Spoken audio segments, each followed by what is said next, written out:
fucking Goggins. That is like the refrain throughout the audiobook, man. Skolnick popping in with just like after every chapter, like, man, Goggins, what the fuck? I mean, I thought I knew the story. Right. And I know a lot of it. Right. There's just so much more there, man. So much more, man. Unbelievable. It's all surface, man. I only had an hour to talk to people in the podcast. You guys get the surface version. The book goes deep, dark into the sewer. Yeah. Tells you everything. It's an incredible accomplishment. It's such an unbelievable document. It's going to inspire and catalyze a lot of growth in a lot of people, man. So first off, like, congratulations on getting this thing done. Thank you. No small thing. No, sir. And what's amazing about it, before we even get into the content of it, is that you made this decision to self-publish this book. Yes, sir. Right now, it's at like number 2 or number 3 on Amazon of all books. Right. Right. That just doesn't happen with a self-published book. And you've been able to do this without any mainstream media whatsoever. Like, I did a Google search this morning. I wanted to see any hits that you had, like in the last week or in the last day. Right. You're not on the Today Show. You're not on Good Morning America. You didn't do any of that, No, man. This is all self-propelled DIY. And to go from that place to the very top, like selling the number of books that you're selling, like right out of the gate, is just insane. Right. There's got to be a lot of people in publishing looking at that going, what is going on here? Well, that's been the story of my life. I see something that's quite off, quite not the same, and that's what I go for. This book is exactly who I am as a person. Exactly the way I did this book is how I've done almost my entire life. Mm-hmm. Is I see what is not the norm, what's impossible, what all the theorists say you shouldn't be doing this, that's the wrong way to go. And I'm like, let me see if I can pull this shit off. Yeah, let me go over here, man. Let me see if I can pull this shit off. Was that part of the challenge, the decision? I mean, it seems to me that the decision to self-publish was generated more by a desire to really, own your story. That's it 100%. There was no driven message with me trying to prove people wrong or whatever. It was 100% by me wanting to own my life. There's a lot of people I know that I speak with right now that have nice book deals out there, and the people who buy their book with their publishing house, they can't even talk some of this stuff, in like in speaking engagements. And I'm like, what? You can't even talk your story? And some of these, they're like, no, like I got to make sure that they're aware of it. And I'm like, no, man. Mm-hmm. I want to own 100% of the suffering I went through in my life. I don't want anybody telling me, hey, Goggins, you can't say this. I would lose my shit.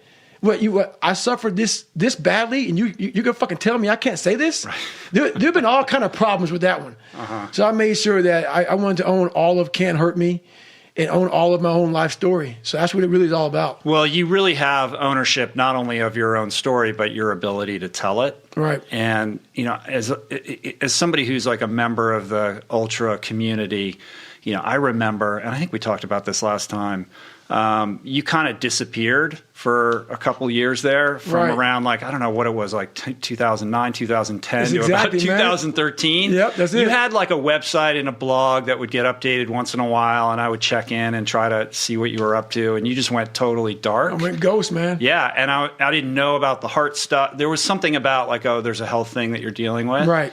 And I thought, this guy's just disappeared. Right. But that was the recruiting era, right? Where you were just on the road telling your story and putting in the reps on how to tell your story. So it was the recruiting era for me when I started becoming like the Navy SEALs needed more blacks in the SEAL teams. And that's what people don't understand. Like, why did you become a recruiter in the SEAL teams? I was one of the few black guys, and I had already done Badwater. So I got a little bit, small bit of notoriety for doing Badwater. And so the Navy SEALs were like, oh my God, like we could use this guy to try to get the 1% of the African Americans in Navy SEALs up to maybe 2%. And so I hit the road and started doing that. But I also I'm not a big guy on social media. So I was actually happy to kind of pull away from it. I'm just not big on that stuff. Even today, I'm just not a big fan of it, man. I'm a big introvert. I get a lot of my strength from being introverted. And going out there and doing what I do is all this is very difficult for me, man. All of it. Yeah, it's funny when you say you're introverted because you're so good, when it comes to sharing your story, and it's so compelling. And, there's a lot of people out there like they're quote unquote like influencers or whatever who would be like, wow, like this guy's got, I don't know, what do you have, like 600,000 plus on Instagram or something like that. Yeah. And for somebody you're averse to it, you don't like it, you hate it, you only post once in a while. You don't really advertise what you're doing at all, but you've grown this huge following of people who are super interested in what you're doing. Well, I think it's important to do things you don't like. And I was very ashamed of my life story for a long time. I didn't want to go out and tell anybody shit about me. So that's why I had two people. I created one David Goggins and one Goggins. Right. And I didn't want people to know that I had all these issues. But after a while, people start to give you these different taglines, like you're superhuman, you're amazing. I'm like, you fuckers don't know anything about me, man. I'm this insecure kid. And I started realizing there's a lot of people out here who are going through a lot of problems that I once tapped into. I had a whole bunch of issues growing up. And, I felt compelled to this, what? Mm-hmm. You got to start sharing this stuff, man, because people see where you're at today. They see where you're at today. They see the man you are today, this rock hard human being. Show these people where you come from. Right. Show these people it's possible. It's funny when you're reading the book, like once you get into the later chapters, like 6, 7, or 8, all the way to the end, you start to forget chapters 1 and 2. That's right. And you start thinking this guy is a superhuman, and then you got to remind yourself, like, oh man, look where he came from. Right. I actually do that in the audiobook. In the audiobook, while Adam's reading, we have a moment where we stop because we're like 6 or 7, 6, 7, 8, where I start doing all these crazy feats and start going way beyond human limits for myself. And I tell people, while you're hearing this, I know you guys have already forgotten about how I came up. Don't forget the torture I endured mentally and physically in my own mind, going through all this shit. So don't ever forget that. So people forget that so quickly when they get to that 7, 8, 9, 10 chapters. So it's quick. We should just mention the audiobook. I mean, the book is amazing, but the audiobook is next level. And part of that is because you guys kind of broke the paradigm here. Right. You made this somewhat risky decision to have Adam read most of the book, and we can get into the reasons behind that, which I think are well considered. But then after each chapter, you and Adam break it down podcast style, like informally, where you just freestyle on what that chapter was all about. And that just brings it to life in like this technicolor way, which makes it just such a compelling experience. Well, everything I do, I try to do my very best. And now that I'm out here trying to share this story with people, I want to be so real and so fucking authentic to the point where it was embarrassing to me. Mm-hmm. As I was writing some stuff and I was giving it to Adam and we were going back and forth, I'm like, man, I was talking to my fiance, do I really want people to fucking know this about me? But that's the power, man. And that's the strength that you man. have to summon to be that vulnerable, because that's how people are going to be able to emotionally connect. Exactly. When they look at what you've done in Badwater and all the buds and all that kind of stuff, it becomes difficult for people to relate to that. But when you have the strength and the fortitude to share those parts of your life that do embarrass you or provoke shame in you, that's the real shit. I had to show people I was human. People didn't think I was human. Mm-hmm. They thought I came from outer space, man, from some spacecraft and shit, and landed down here in this formed Goggins from the rocks and the soul of the earth. No, that's not how it is, man. So I said, I'm gonna share a secret with you all. Well, in one of the recaps, you tell Adam writing this book was the hardest thing you've ever done. And as somebody who's done a lot of hard shit, that was a surprising thing to hear. Well, looking in the mirror at yourself, because I did a really good job by creating this guy I am now. So I can just go by and just live by this guy here. This is who I am. Do you think of it as like this, because you refer to yourself in the third person Always. All the time, right? So it's like this character that you're trying to aspire to be that's distinct from you. Like you create this like division. How does that work? It's a big division because when I talk to people, like I see where I'm at today, but I know where I come from. And it's kind of hard to almost separate that. I'm almost, not in a way I'm kissing my own ass, but I'm amazed at what a human being can actually do. So when I start talking to myself in the third person, it's strictly because I know that I literally made this human being out of just like a whole bunch of scraps. Mm-hmm. And I wasn't, I wasn't a mechanic. I wasn't a carpenter. So I didn't know how to do any of this shit. Mm-hmm. I wasn't trained in how to build a human being from nothing. Like my mom didn't train me. My dad didn't train me. Life didn't train me. Well, life did train me. Yeah. Life did train me, correction. And I started putting this scrap metal together. I'm like, I wonder what the fuck's gonna happen. The first year I tried to do is all fucked up. And after a while, I started learning more and more and more through pain and suffering. I started learning so much about stuff. Before I knew it, man, I built this beautiful car. And I'm like, how the fuck did I do that? And I knew how, and I know how to do it because I have all the tools. Through all the failure I went through trying to build this person who's Goggins. Mm-hmm. Yeah, and that was something I came across loud and clear, which is it's not like you develop this toolbox and then everything worked out. Like, No. It's like there's so many ups and downs and highs and lows, and you're constantly getting knocked down again. A lot of Home Depot shopping for that toolbox, brother. Yeah. And I think the real gift that's built into this whole thing is how you reframe vulnerability. Like we tend to think of vulnerability as a weakness or somebody who's soft, right. and you embody it in a completely different structure to show people that it is strength. Like if you want to be hard and you want to be strong, vulnerability and open-mindedness are the keys to that kingdom. And you said it perfectly there. The one thing that made me who I am today is being vulnerable. It's breaking myself down to the absolute rock bottom and being able to tell people who I am. And that's how I fixed it. Literally, being able to look somebody in the eye and say, you know what, man, I have a whole bunch of character problems, character flaws. I've lied about this. I've cheated here. I'm insecure here. This isn't the real me. I lied to you about that. I wanted your acceptance in life. All those things happen. But the thing about it is that we get judged so quickly by who we are. We don't know. We don't go to where it happened. Life created this person, me. Life created me to be this fucked up person that I was back in the day. And I had to realize, man, that's okay, man. It's not my fault. Now I gotta go back and fix this shit, though. Mm-hmm. So a lot of this isn't your fault, why you do some things you do, why you feel the way you feel. But no one's coming back to save your ass.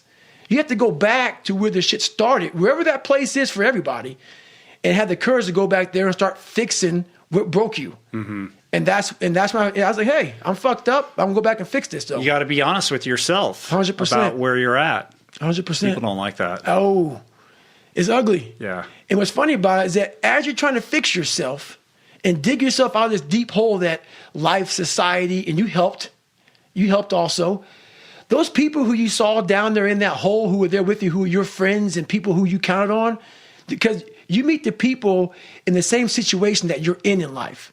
Those people become your friends. And the second you try to get out of that situation and become better, those people are in that grave, in that dungeon, just yanking at your heels, man, saying, get the fuck back. Oh, no, come on back here, motherfucker. Yeah. You ain't gonna make me feel like shit by you getting out of this hole. Who the fuck do you think you are? So I get that all the time now. People would constantly remind me of who I used to be back in the day. And they always come out of the woodworks, man. Versus my God. That's still happening? You know what? When you come from a small, small town, and you come from a place that a lot of people don't want to come out of it and get out of it, and all you want to do is become somebody, when you have small town mentality is a real mentality. You've got to be able to get out and let your mind see open-mindedness. Because a small town, what it does to you is it closes your mind. Completely closes your mind. Not everybody. This isn't everybody. A lot of people. You have to be able to go out there and create open-mindedness. You need space. You need space to see the world. Like a lot of racism, a lot of ignorance in the world, it comes from people not being out and seeing other things, seeing other people, seeing all kind of shit. That's why we judge so harshly, because our minds are so closed to the reality of life. Period. Have you been back to Brazil? I went back to Brazil a couple of times, and I have nothing wrong with Brazil. Because once again, another thing about growth is you can't hold on to hate. Mm-hmm. You can't hold on to hate. And see, once you take a different step, so I had to take a step out of my life because once you're in that hell, that's all you see is what's in front of you.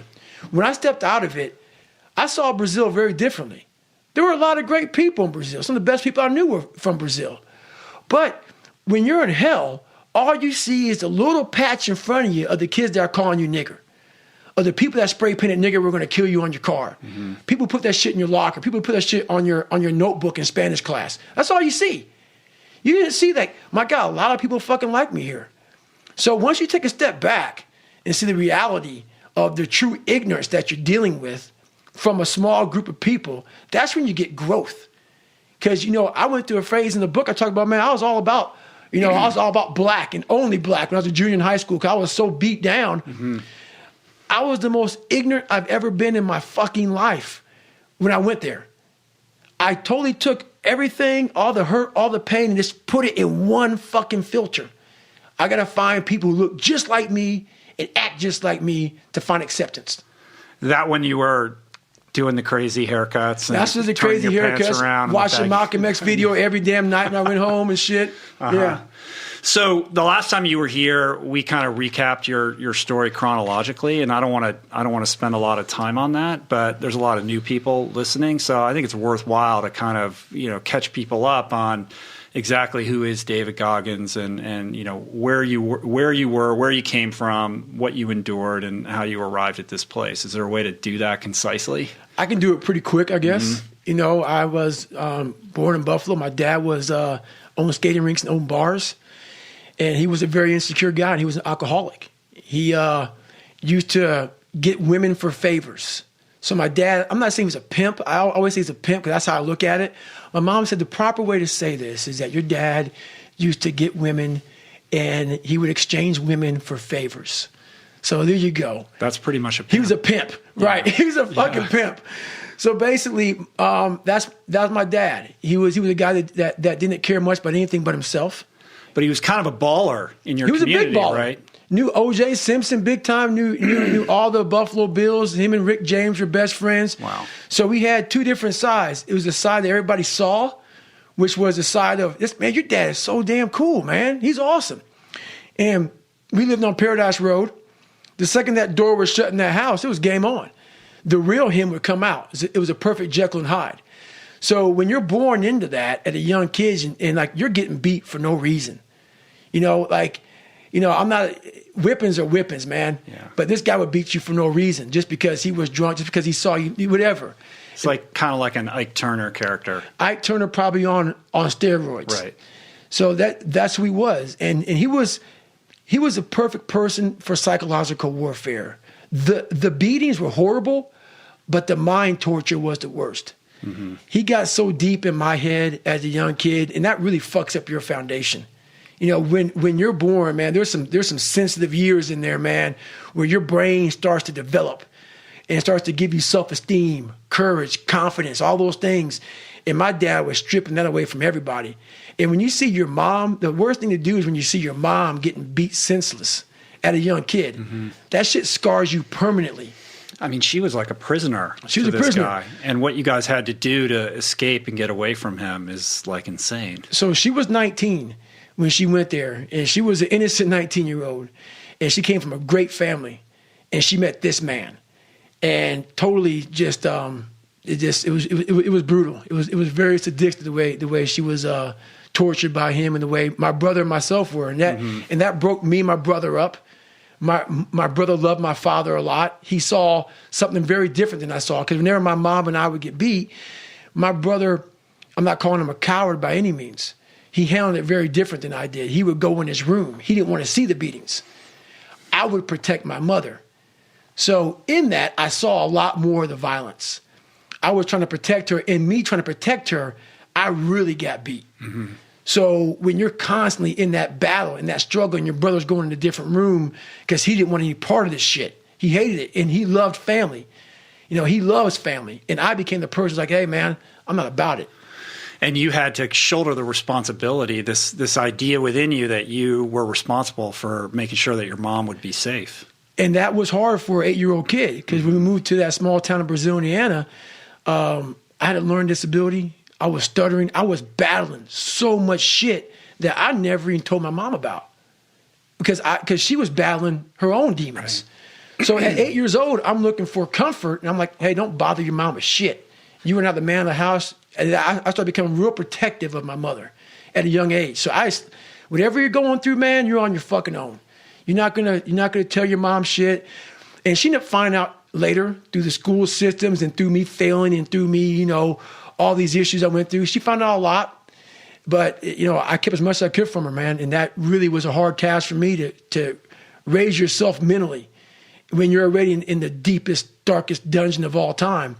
And I think that's where I started really creating myself. I had to really start creating a certain pattern, a certain process, a certain kind of indestructible toolbox to handle my life.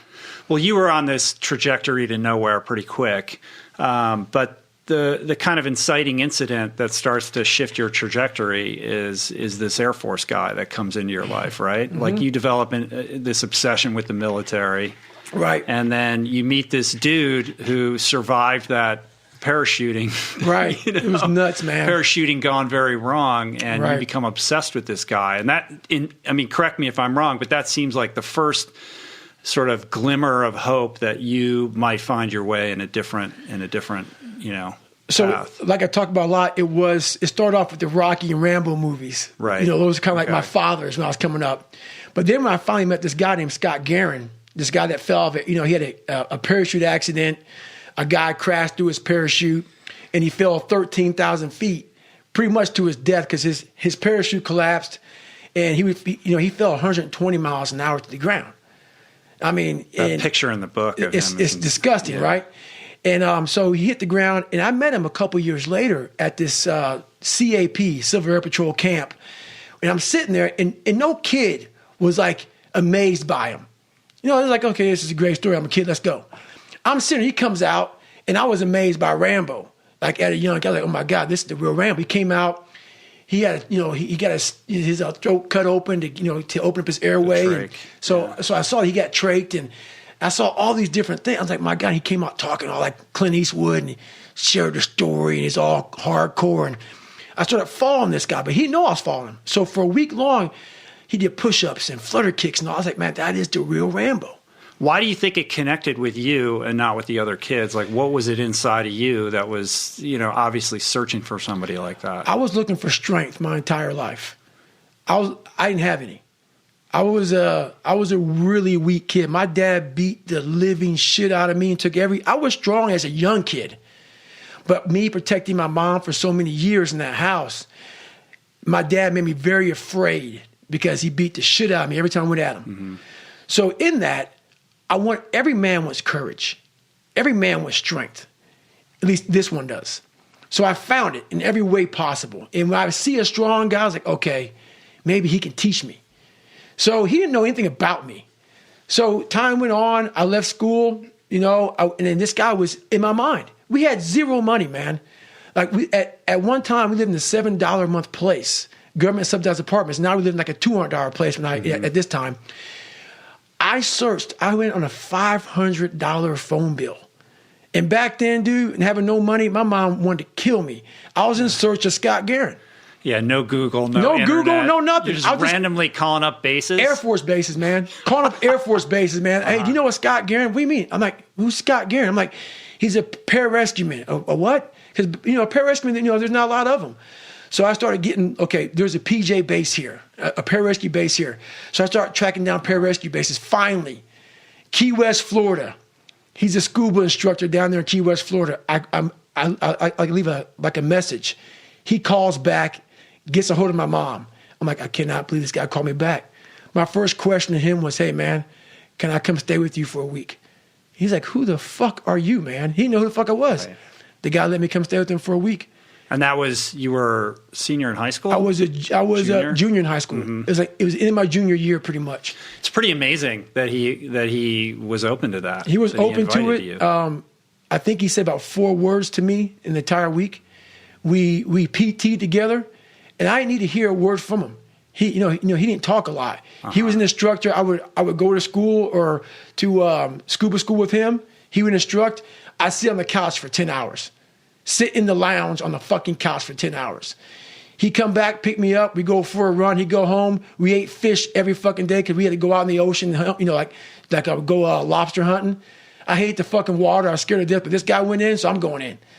And I left there with just one big thing. That's what I want to be. I want to be a guy like that. Yeah, this desire within you to find like a strong, positive male, role model for your life. I was looking hard, man. Yeah. But it wasn't easy following that path for you. No, it was the hardest thing I ever did in my life. Being a pararescue man, trying to be a pararescue man, there was a lot of things I didn't know about. And not having a mentor, not having, Scott was there. He really wasn't. I met him for a week. Mm-hmm. I saw him maybe a couple of times, and I started bugging the shit out of him. He was a busy guy, had a family. So I was back on my own. And I did the best I could.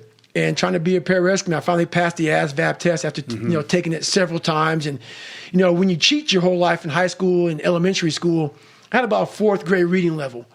So I talk about that a lot in the book, and I had to learn so much school in 6 months. And that's when I really developed my work ethic. People think it's from running and everything. No, it's not from SEALs, it's not from running. It was from the countless hours teaching myself how to fucking read and write. I had a tutor for 1 hour. 1 hour every single week. That's all we could afford. So for 6 months, I saw a tutor 1 hour a week. All the rest was on me. My mom was working 3 jobs. Mm-hmm. She was never home. I sat at this fucking table. I'm like, I have to get in the military. And that became my obsession. The whole book is really about mindset. That is the whole game. And I would agree that people look at you and they want to talk about Badwater and all these races that you've done, 8 100-milers in 8 weeks and all this insanity. Right. But really, this is all a product of hardening your mind, callousing your mind, to use your phrase. And throughout the book, what really, makes it stand out is that there are lessons throughout. Like, this is a book in which it would be easy to think that David Goggins is the hero, but the reader is the hero, which is why you made this decision to reference what we were talking about earlier, to have Adam read it, because you wanted the reader to see themselves in this own journey. And you have these chapters, or after every chapter, you have these challenges and takeaways for people to use to change their own mindset.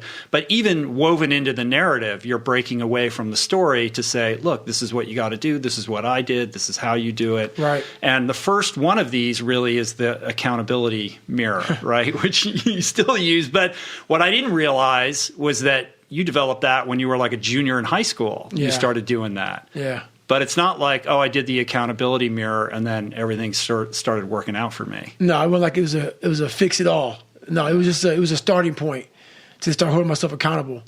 And how that came to be, man, my mom got a letter from school, and this is when I had to reveal myself and all my secrets. The secret came out, man, that I wasn't going to school, that I had flunked most of my classes. I had my report card in there for everybody to see, one of them. And it was revealed. D's and F's in that. Yeah, it was a nice report card. Thanks a lot, Rich. I appreciate it. You put it in there. I put it in there, man. But you have to talk about it right now. It was a very embarrassing report card. And she was like, "What is this?" And this was like, she didn't see any report cards in my life. And at this time, she was frustrated. Not with me. Well, you had doctored that other report card, right? I doctored so much crap, but she didn't really see that one. Uh-huh. But I doctored all my report cards. And this is when I had to reveal myself. And she was like, "You know what, man? You're going to flunk out." And that was the conversation. I'm like, "Hey, we got to do something. You got to fail." She had her own demons, her own problems. And that's when I went into the bathroom. And I was like, "My God, dude, like this is a harsh reality. Your mom is like, you're done." Mm-hmm. And I'm like, "You are on your own." And the ASFAB was really the first real challenge where you tried to show up for something 100%. Right. That was my first real challenge. And what I love about the book is, there's the grand, huge challenges and accomplishments, but what I find most inspiring are just the small little things, like these little details. Like when you've left that test and then you're in the car and then you go back in. Yeah, so it's like things like that really touched me. That was actually trying to be a Navy SEAL. That was a different test. Right. But, yeah. So that was a very emotional moment for me. And I'm actually there right now in my head talking to you. I remember that moment like it was yesterday. I was a fat guy trying to be a Navy SEAL now, and my life had come to this crossroads where I'm like, man, you have to go right. And no one was going right. Everybody was going left. I'm like, you have to go right. And to know the pain and suffering I was about to endure by going right, the amount of accountability and failure I was going to witness and suffer by myself alone on this journey, it was daunting. So when I finally got to the Asvab test, and I was taking it for my very last time to get into the SEAL teams or to try to even try out, they weren't supposed to tell me my score. And I went back out to my car after I took it. I was on some computer test, and I didn't know how to use computer. I was wigging out about that shit because the first time I took it was like some like notebook. You know, you open a Scantron sheet and you bubble it in with the number 2 pencil and shit. You turn it in. I saw a computer and I was like, oh fuck, what the shit? What is? Oh my god! I'm like, it's on the computer, so I wigged out there and I had to get a 50 on mechanical comprehension. And this was like the third time you'd taken the test, right? This is my second time. So I took it 3 times for the Air Force and twice for the Navy. So this is my second time for the Navy. And they're like, hey, this is it, man. You know, you're done. You're too old. You have a limited amount of time to lose 106 pounds. And you have to take this ASVAB again. There's so many things that's crunching down my head. And so when I took the test, I knew I had a good enough score to get in the Navy. But to be a SEAL, I had to score high on mechanical comprehension, a 50. So the first time I got a 44 on mechanical comprehension. So I'm sitting there and I take the test and I hit send. Send meant it's out in outer space somewhere, but I knew it popped up at the administrator's desk. And he's not supposed to tell me shit. He tells you sit down, take your test, and you leave.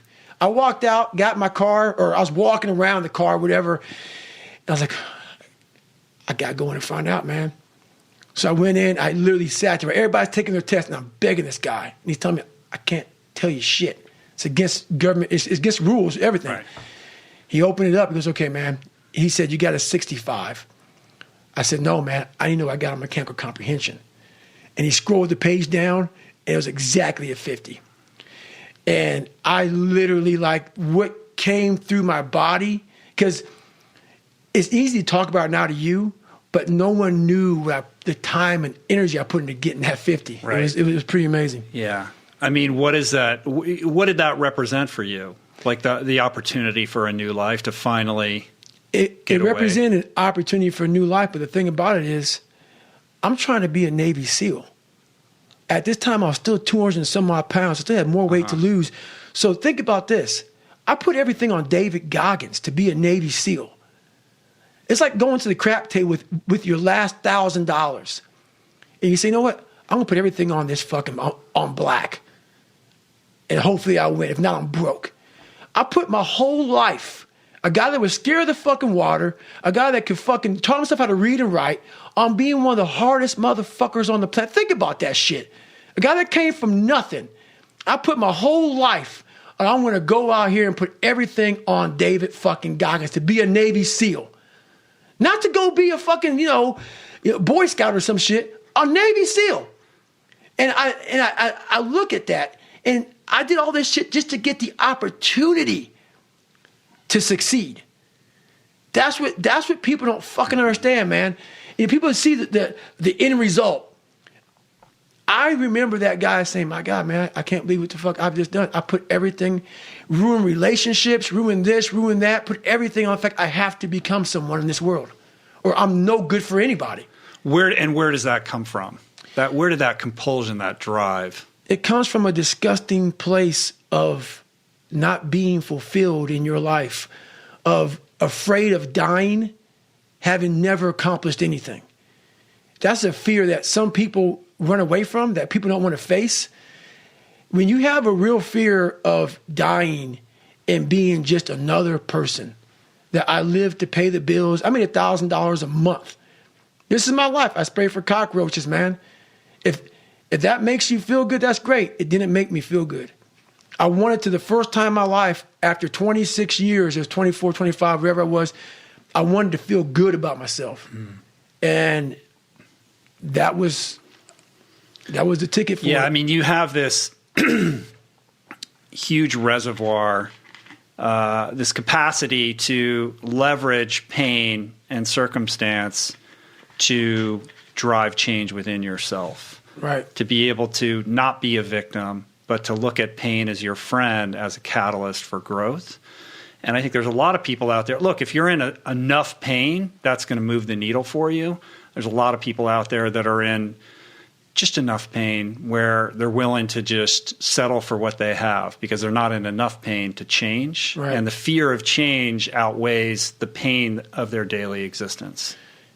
You know, the one gift I have, with all that being said, what you just said there, is I have the ability to see the end before the beginning even begins. And what that means is I know that to get to the very end, I can see it right now. So before I went to Buds and I was losing all this fucking weight and shit, I saw myself walking across the fucking stage at 191 fucking pounds. 'Cause that's what I had to get to get into the door. I saw myself 6 months, a year later, whatever's going to take me to do it. I saw myself walking across that stage, getting that fucking certificate of graduation from Buds. And I was able to be there at 300 fucking pounds.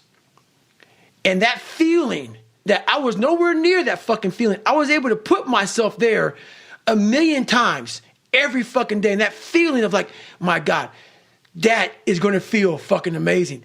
That's what made me suffer. That's what allowed the pain to be real and say, this is worth it. I want to feel for this fucking next 18 months. It took me 18 fucking months to finally become a Navy SEAL, to finally, just get through Buds. 18 months. It's 6 months. It took me 18. That's what woke me up every fucking morning was I'm going to put myself through this much fucking pain and suffering for a few seconds. That's all it is. A few seconds of joy. And it's so fucking worth it, man. That's what people don't get. So I'm able to put myself at the finish line, even though I have no finish line, but at the finish line of an event before I even start the motherfucker to say, how are you going to feel at the end of this? Well, visualization is one of the challenges.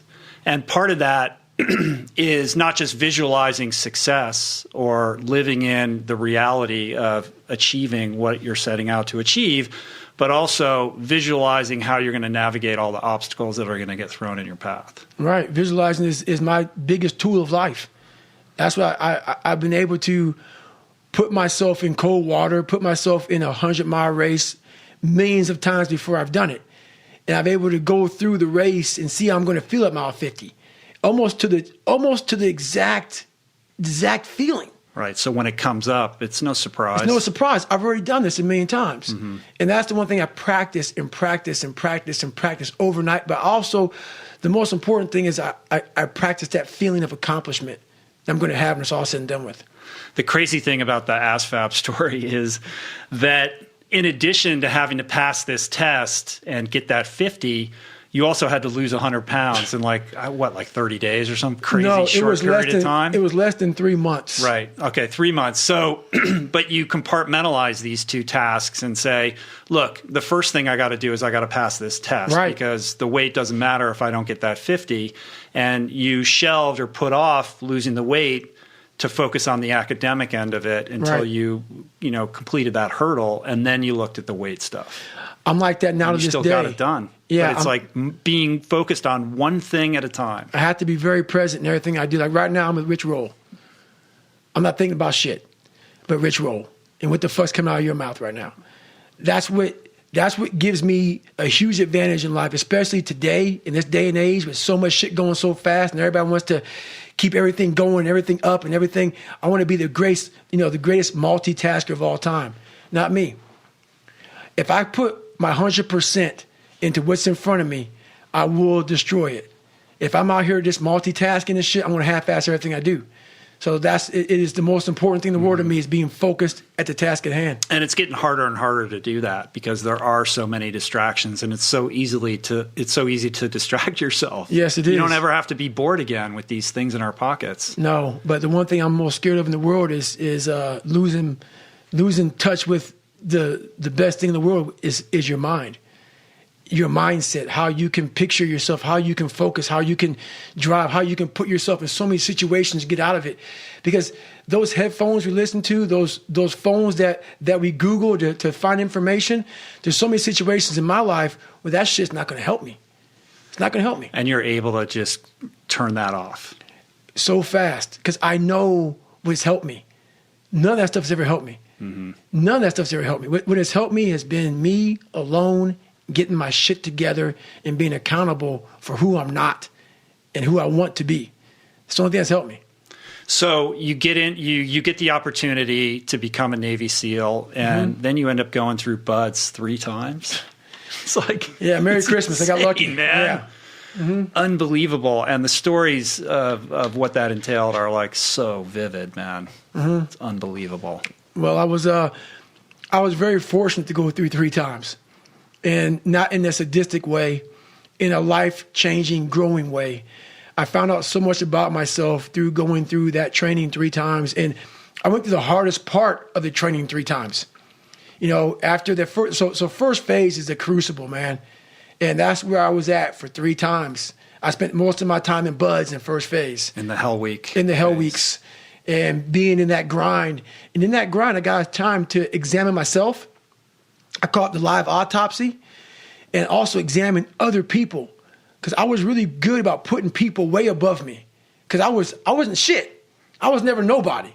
So for me to be on the same stage as these great wannabe Navy SEALs and BUD/S trainers, like, my God, you guys are amazing. I actually got here with you all. Thank you so much for allowing me into play.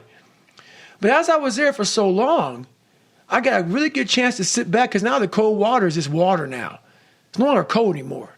Your mind starts to change. They say get in the water, most people think about it. For you, it became my life.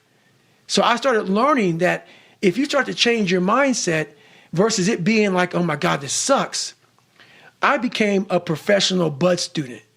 So I wasn't going to leave until I graduated. So I started realizing, if this is my home, this is what I am, I had to always reset the bar. I had to reset my new norm. There always had to be a new norm. So one thing we don't do is we don't have a new norm. My new norm is you get up every fucking morning at 4 o'clock and you suffer. This is your new norm. That became my new fucking life. Most people want to get out of it. I said, no, motherfucker, this is your new life. This is who you are. Your new norm is you wake up and you suffer. And I started realizing, if that's my mentality, this shit ain't hard anymore. Right. Your fucking new normal is you wake up, you get in the fucking cold water, you're going to be here till the shit's fucking done. Whenever they say you're out, you get out. So my new norm, so I do that now today. My new norm now is, if I'm doing a 200-mile run, your new norm now, man, is you fucking are doing 200 fucking miles. The Roger that mentality. That's it, man. So at what point during this BUD/S experience do the instructors start to take notice of you in a way that separates you from the pack? Is it SBG or these guys that are like, they're starting to go, hey man, this dude's cut a little bit differently? SBG noticed it. He noticed it in my second Hell Week. Because I really, and this is no lie, I'm very open about my life, so I'm open about this. I really started to enjoy the fact of seeing what the human mind was capable of, and seeing that what is so horrendous, there's so much joy and glory in this shit. And when you see other alpha males, like, SBG in the book, he was one of the hardest guys in the SEAL teams. He's looking at you like, what the fuck is wrong with you? Right. Well, they start testing you. Like, they're like, let's play this out, right? And there's that story where he makes you swim out to the boat. On my own, Wednesday night. And that fucked me up, because my knee was, it was broken. It was fucked up bad. And it's Wednesday of Hell Week, and all the boat crews are past the surf zone. And I just got a Toradol shot in my knee, because I'm not going to, let's go, man. We're going. And it's fucking it's real late at night, and it was fucking raining, and the class is past the surf zone, and I'm still not a big fan of the fucking water. The ocean is very unforgiving. And I had this big life jacket on, and SBG's like, hey, follow me, man. Should we run a mile down to where the boat crews are at, out past the surf zone? I'm thinking, hey, we're going to wait for him to come on in. He goes, hey, man, get a Kim light. You broke a Kim light, put on my hat, and said, go out and fucking get him. And I was on my own. There was no swim buddy, so I can buzz you for swim buddy. Yeah. And when he said that to me, I said, are you, in my mind, I said, this motherfucker is joking. He's got to be joking, man. It's Wednesday. He must have been thinking, like, I'm going to break this guy. Like, this is going to be the moment. I think that's what it was, but we're pretty tight now. And he said, no, that wasn't it at all. He said, you're one of the only people in my tenure as a BUD/S instructor that I've ever done that with. He said, I knew a person like you would have found that as a challenge. And I had to dig deep because I didn't want to look at him and say, hey, man, I'm not doing that shit. Even though I think I could have because there was no swim buddy. Yeah. You know, you don't go out there Wednesday night after like 80 hours of Hell Week and you're like seeing stars and shit that like I'm during the daytime. You're seeing boats and I'm out there. I mean, you're hallucinating. You're all over the place. He sent me out there. And I was like, okay, this is my time to show one of the baddest motherfuckers in the world that it's on. So I got my shit, man. I went out there and did it. And I detail it well in the book, but it was a moment that I started realizing I'm starting to separate myself now. Yeah. So there's two kind of themes that emerge from that. One is this idea of taking souls, right? This sense that, hey, I came from nothing and I'm here amongst the best, and then starting to realize like, hey, these people are human. Right. How can I get my tactical advantage? Right. And you explore this idea of taking souls, which essentially is going places no one else is willing to go to fuck with their heads. That's it. Right. That's it. To get like the upper hand on everybody else. When you grow up weak and you start to master your mind, because my whole thing is whenever I'm weak at something, whenever I'm scared of something, I master it. I was a weak-minded person, so I mastered my mind. And in mastering my mind, I mastered the human mind. And I realized why I no longer judge people, why I no longer put people on a pedestal, because we're all fucked up in our own way. We all have demons. Some people hide them better than other people. So I know we all have them. But me knowing that, I know that most alpha males are very fragile. Very fragile. They never want to see another person harder than them, especially in that kind of realm. The ego attachment to that is very strong. Ego will fuck you up every time. Ego is serious. So if I can hurt your ego, I got you. So by me having such a fragile ego growing up, all this was my advantage. I was doing a live autopsy on how fucked up I was. I was like, hey, this fucks me up. I bet it fucks other people up too. So I started using all these different tools and tactics to get in instructors' heads. And the taking souls, that's where it happened, man. We're Wednesday, freezing fucking cold. Everybody's jackhammering. Everybody wants to, everybody's just wanting to get through it now. Jackhammering is when you just can't stop shivering. You can't stop shivering. You're sitting there just uncontrollably jackhammering. And the instructors take great pride in watching you suffer. They do. We, in a sick way, it's kind of funny. You were there once as a student. Now you're an instructor. But I knew, how would I be thinking if I was an instructor? I would love seeing this sadistic shit go on. But what wouldn't I like to see? I would hate to see some guys just looking like this is just another fucking day on the fucking beach and go fuck yourself. I would hate to see that. Yeah. So because they all want to think like when they did it, they were harder. They were harder. Yeah. Everybody's hard. So I said, you know what, man? It's time. I can't fight you. You guys can fuck me up all day long. That's your job. And I love your job. I love what you guys are doing. You guys are making us better. But now I'm going to take the tactical advantage and I'm going to start fucking with you. So I got my boat crew, Bill Brown. I had Chris Kyle on my boat crew, right. American Sniper. I had a couple of hardcore motherfuckers. And everybody right now is kind of like in their own world. Let's just get through this, man. I can't wait till Friday so we can graduate, how we can get going. I said, let's go ahead and have some fun. I said, we're gonna start fucking with these guys. So the evolution here was we just got through with med check. We're stripped down to nothing, and they're checking us out, making sure we're good. Checking for pneumonia, checking for fucked up knees. My knees all jacked up, but they're giving me shots and shit. And I was like the boat crew leader of boat crew 2. Mm-hmm. So I'm in the front of the boat, and I tell our guys this is what we're going to do. The boat was like on our heads. That's all it was. We're supposed to lift the boats up above our head. That's all you got to do. But when you're this weak, you're this fragile, you're this tired, the boat's heavy. So there's a thing you can do when you do boat presses. You can get the boat and like just toss it up and catch it. And that shows like you're jacked up. So everybody's holding the boat and they're shaking and the boat's starting to come down their head and all the boat crews are all lined up and they're fucked up. And I'm looking at that and I turn around my boat and I say, hey guys, it's time to fucking take some souls. And they're like, what the fuck are you talking about? I said, I go, see all these fucking instructors out here, all in their fucking jackets and drinking coffee and laughing and smiling and shit. I want their fucking faces to go straight up fucking numb. So we're going to do this. We're going to start boat pressing this motherfucker. Just take my lead. Trust me. You'll get energy from it. We start throwing this boat up in the fucking air, catching it, throwing it up and catching it. And we start yelling, can't hurt fucking boat crew 2. We're yelling our fucking ass off, and we're doing it. And they make a stop, like what the fuck, like stop. I look at these instructors, and their faces literally look like someone just took their soul out. 'Cause I know where their minds were. Like, they were thinking about themselves.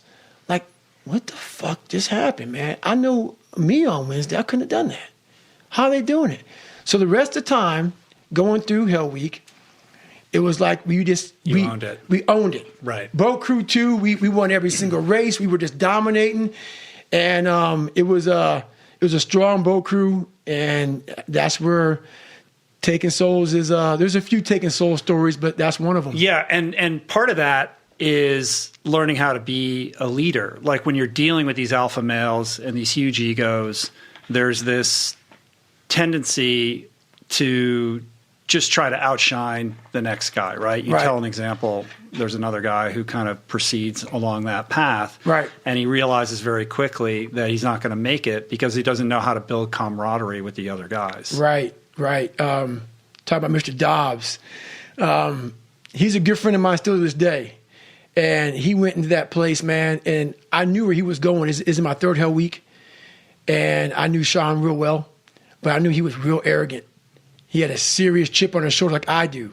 I still do. I got to control it every now and then, and it got me in a lot of trouble sometimes. But I knew he had it. I knew that chip on your shoulder not being controlled, it will get you fucked up, and it cost him a lot going through buds. And I saw the look.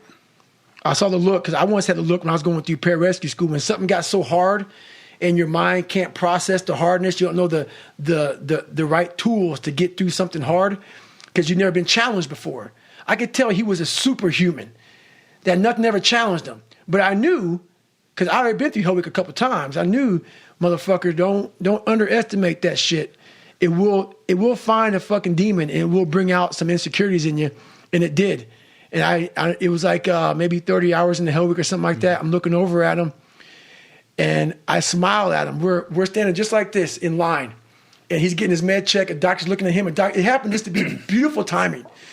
And I'm sitting there, I'm getting med checked, and I'm looking at him, and his eye says he's 1,000 yards still looking right through me. And he's getting med checked, and I'm looking at him, and before all this happened, I told him, I said, don't underestimate this motherfucker, man. He goes, I can't ever see myself quitting shit, Goggins. I go, watch out. I go, this motherfucker will get in your head. I go, the end is a long way away. So we're sitting there eye to eye, and he didn't see me. I'm right in front of him. And I can tell he's thinking he has that quitting mind starting up. And I look at him, I go, I told you, motherfucker. I told you, motherfucker.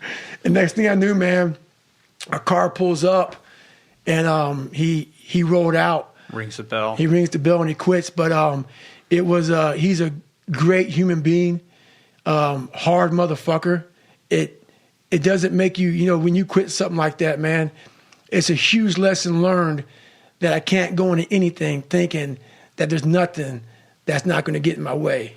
You got to be prepared for all those obstacles. Right. Well, on this theme of the reader being the hero here, like what is the takeaway on the stealing souls thing? Because that's one of the challenges. Well, there's tons of takeaways with that one, man. It's about finding energy and strength when you have none. Like a lot of times in life, like that situation right there, man, it's the worst time of your life. There's energy all around us, but we think that we have to have it. It has to come externally a lot of times. We gotta have like a TV in front of us, watch somebody, listen to a podcast, listen to a great music. A lot of times in life it's fucking quiet. And those are the times when you want to run and hide. You gotta be able to find energy. You gotta make up games, make up tricks, make up whatever you can to get to the next evolution of life. So taking souls is just another way. It's not about hurting the person you're against. It's about finding a tactical advantage in every situation you fucking physically can to get to the next. You're trying to inch further to the goal line. And you don't want to. And what is that goal line? The goal line is whatever it is for you. For me, I want to get through Hell Week. I want to get through Hell Week with my head up high, being strong. I don't know what the goal line is for everybody. My goal line has been very different for most people. But you're trying to find energy and strength to stay in the fight, to continue on until you get that second wind. The second wind is coming, whatever the second wind may be for you. It's coming. But what happens is we get so stressed out that the end is so far away that we just can't find another foothold or another handhold, so we jump off the cliff and we just fall. There's another one. You got to find it. So taking soul is one way to do it. Well, as you progress through this journey that you're on, and you're winning these victories along the way, this idea kind of comes upon you, which is this drive to be uncommon amongst the uncommon, right? You mentioned a few moments earlier that you started distancing yourself even from the SEALs themselves. Like, okay, I've done this. I've distinguished myself amongst these guys. Like, now what's the next challenge? How can I push myself harder? Like, who, what are the other circumstances I can put myself in to be the hardest motherfucker on planet Earth, which was kind of the driving impulse underneath all of this, right? Right. So elaborate on that a little bit. So for me, that's why I wanted to become a Navy SEAL. I wanted people to push me outside of my comfort zone every day, and I thought this was going to be the absolute best platform to do that. These guys, the stories I heard after BUDS, it just gets harder. And I didn't see it that way. Because BUDS is just to become the SEAL. That's right. I'm like, my God, I can't even imagine what the fuck's going to happen. But what happens to a lot of people, not everybody, can't speak for everybody, I don't know everybody. BUDS breaks people down to the point where you don't want to be broken down again like that. To me, that was exactly the exact starting point for my journey in life. That was the starting point for me. For a lot of people, it's the finish line. And I didn't see it that way for me. So that's where I started becoming uncommon amongst uncommon people, is where I started realizing that you put people on a pedestal that you shouldn't. That you got to get in there yourself and examine people. See what's really about yourself. So once I got in there and realized, hey, these are just normal people. Yeah, they're a lot better than some. They're able to get through. I know a lot of people who can get through Navy SEAL training. But, there's a lot of mystique behind all that stuff. And as you start to go through and you start to break it open a little bit, a lot of hard guys, but, I wanted more. I wanted more. And this is your strength. In certain respects, it's a superpower that you have, but it's also your Achilles heel. Big time. Big time. I talk about it in the book a lot too. One thing that hurt me a lot was I thought everybody wanted the same thing I wanted. Not everybody wants the same thing you fucking want. Everybody wants to get up at 4 o'clock in the morning and beat themselves and find more about themselves and shit like that. And I thought the SEALs did. Most people don't. Yeah. And I thought the SEALs did. I thought that's what, because every book you read, that's what everybody does.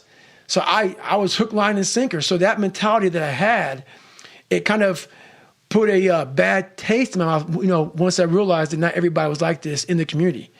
And I was like, you know what, man? So then I started having chips on my shoulder. I had my own little thing I was doing with a couple guys, working out on my own, do my own little thing. And when you start doing that stuff and you start to drive yourself away from people, and I was already different as it was, even if I didn't do that, I already came in being very different. Like I tell people, I was a part of the Navy SEAL teams.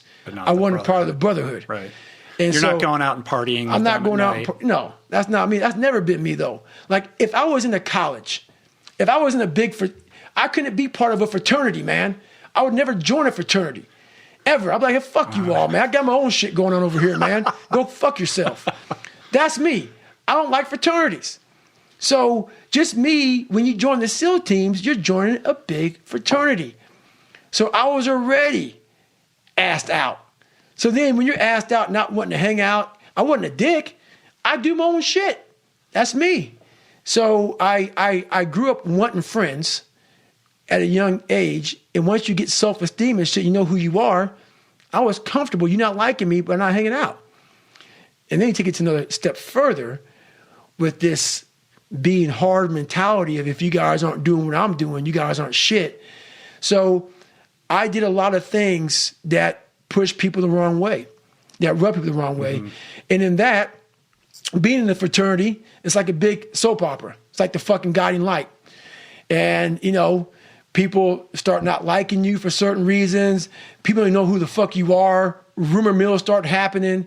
Then I have 2 heart surgeries. People think I don't want to fucking deploy overseas. Oh, Goggins don't want to fight. He just wants to run. But I'm not going out saying I had 2 heart surgeries. I couldn't even go fight. So just a lot of things happened. And within that, it's life. Yeah. It's But life. ultimately, that hurt your military career, It didn't hurt it. didn't? No, me looking back on it, I was who I wanted to be. I was who I wanted to be. So hurting it, I don't think hurting it is being an Air Force Well, I guy, guess it being a depends on what Navy your SEAL, goals being were. a Ranger. Yeah. You know, my goals were finding the baddest men on the planet, working with the baddest guys on the planet. And the heart surgeries hurt me a little bit. But what I realized is I got a lot of growth from examining people. You know, my insecurities, their insecurities, my military career was absolutely stellar. You know, not many people have pulled off honor man everywhere I went and done the things I've done. I didn't deploy as much as I wanted to.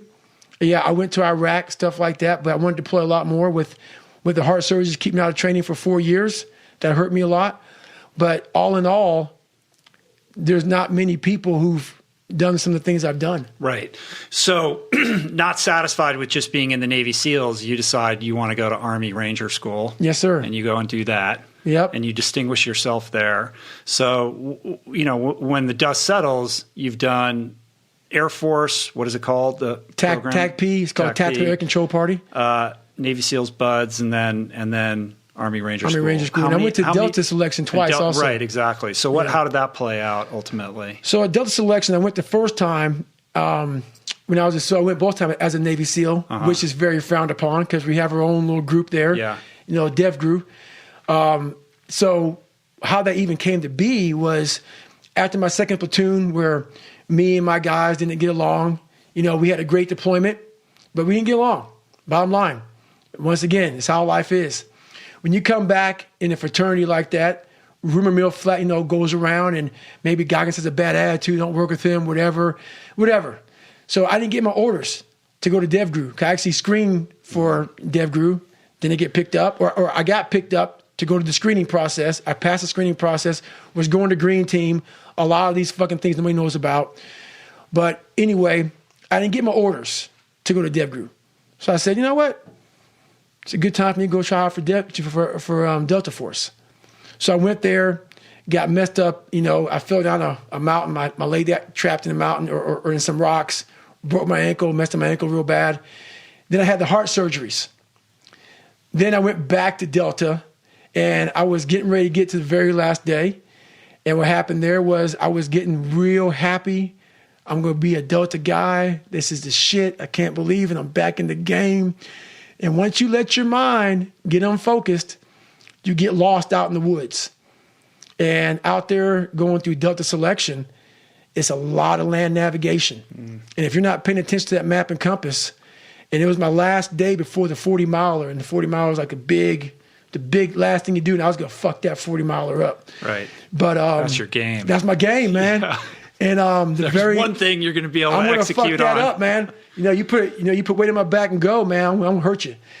And I was about 2 hours ahead of time, and I was just going through thinking, man, I'm fucking done. I made this shit, man. I'm going to go back into doing my shit.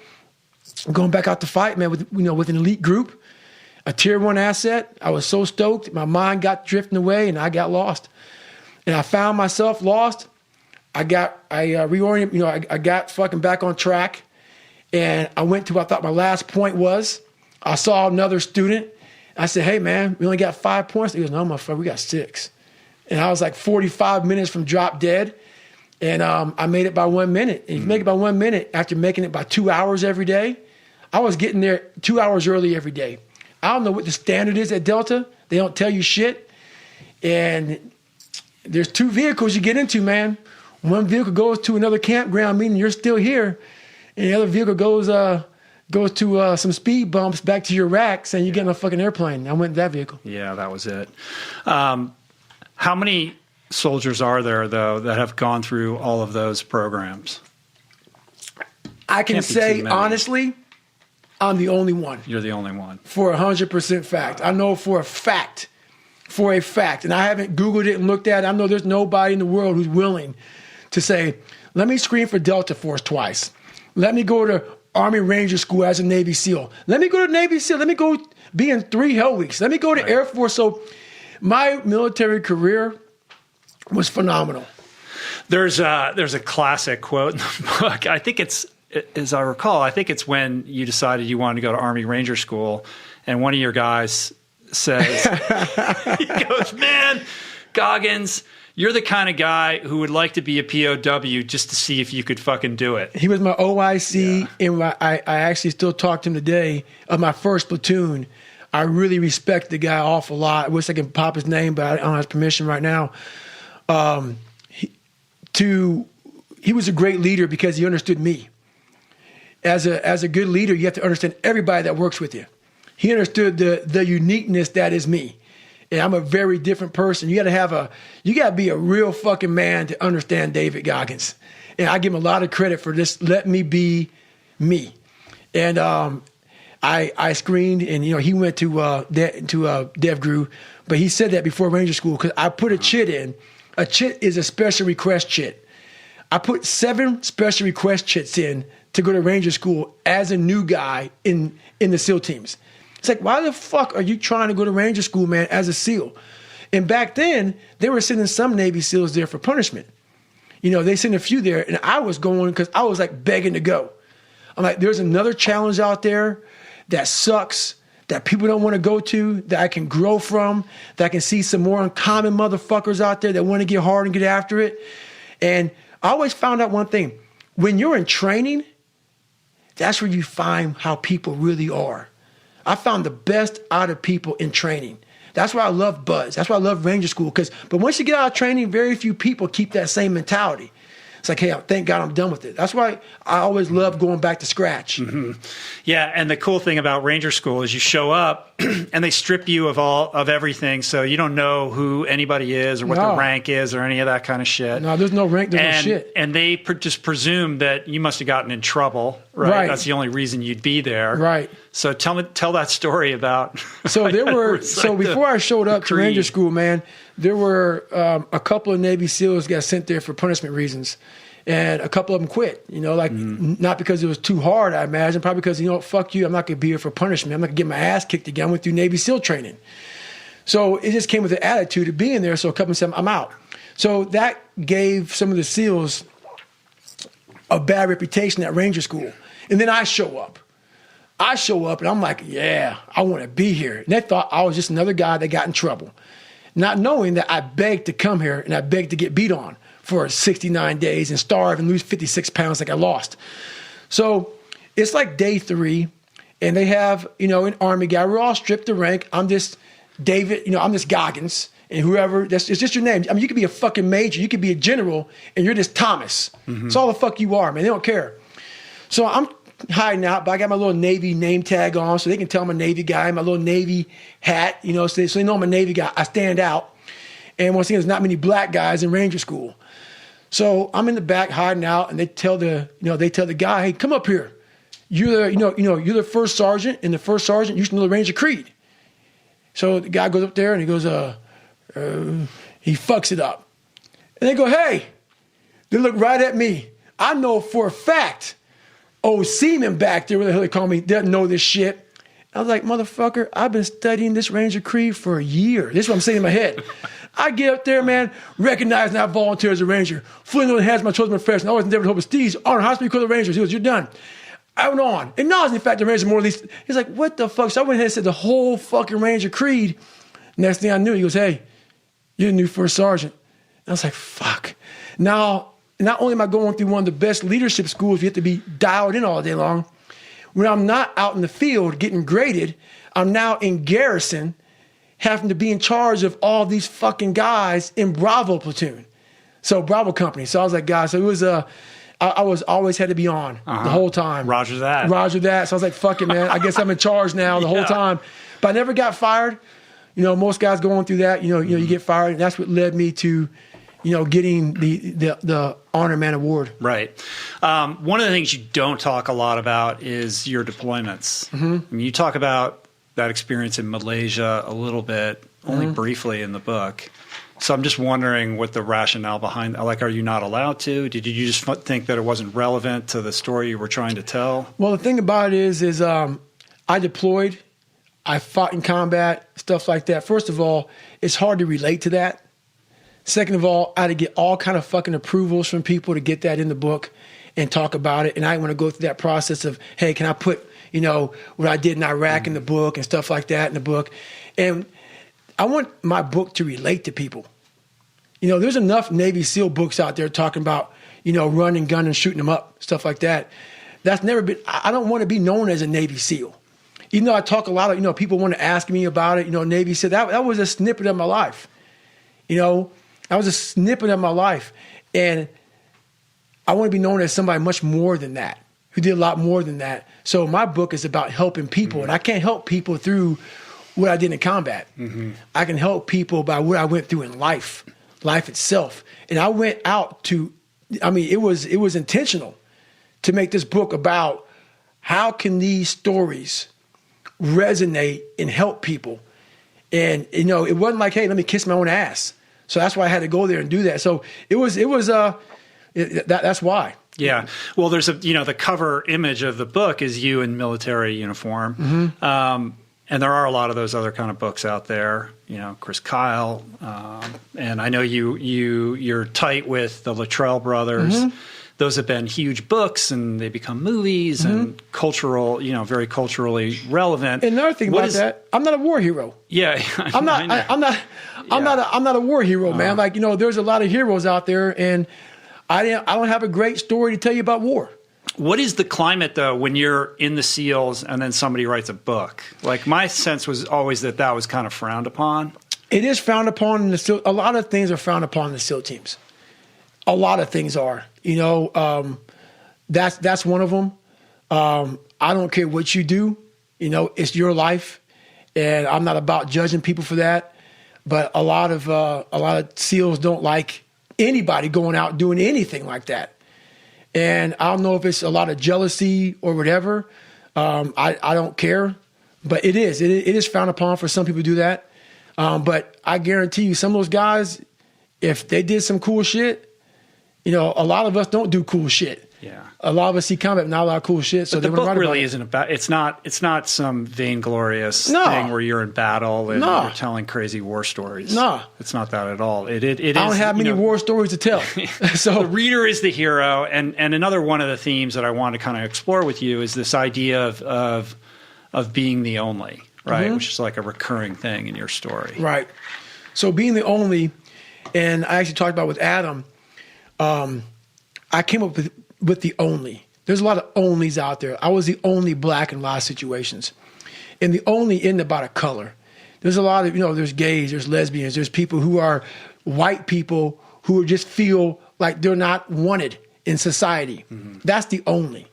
The only is feeling like you're not accepted in any society that you're in.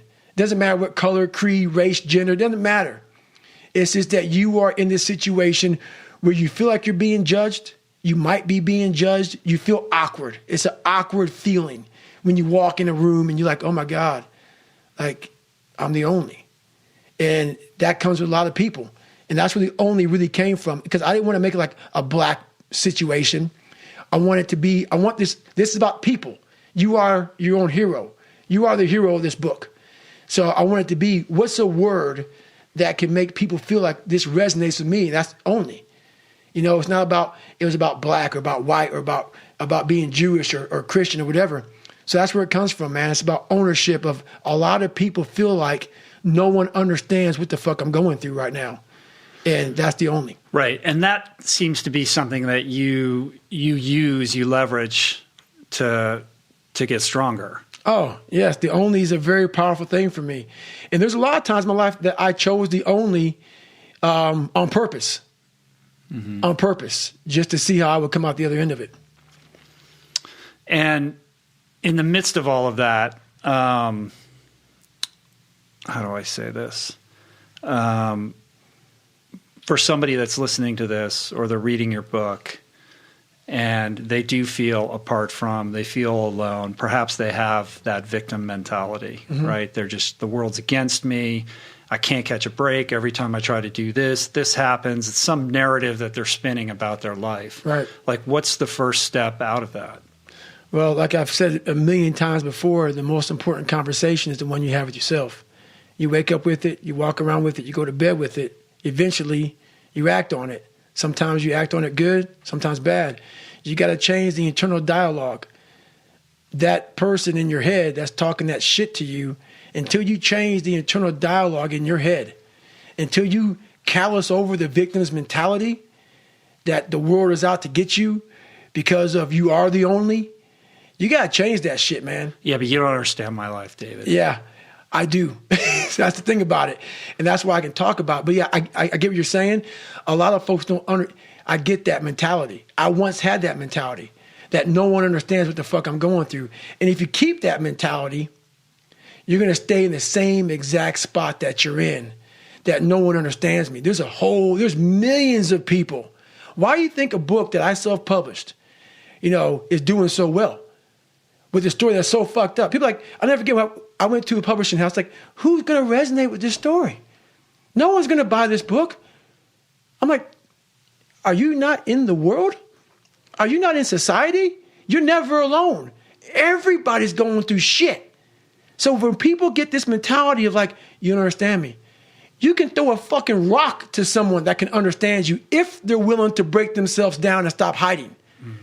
A lot of people understand you, but you got to stop hiding. And that's why I tell people, a lot of people are going through shit. They just hide better than you did. That's all they did. They're just hiding better. Yeah, it's easy. It's easy. Even after you've accomplished something, to not rest on your laurels or take a breath. You're somebody who's constantly moving forward. I am. But I think one thing that gets lost in your story is that you are pretty good about celebrating the victories along the way and celebrating yourself. I talk about it with my fiance every single day. I talked about it with her 2 hours today.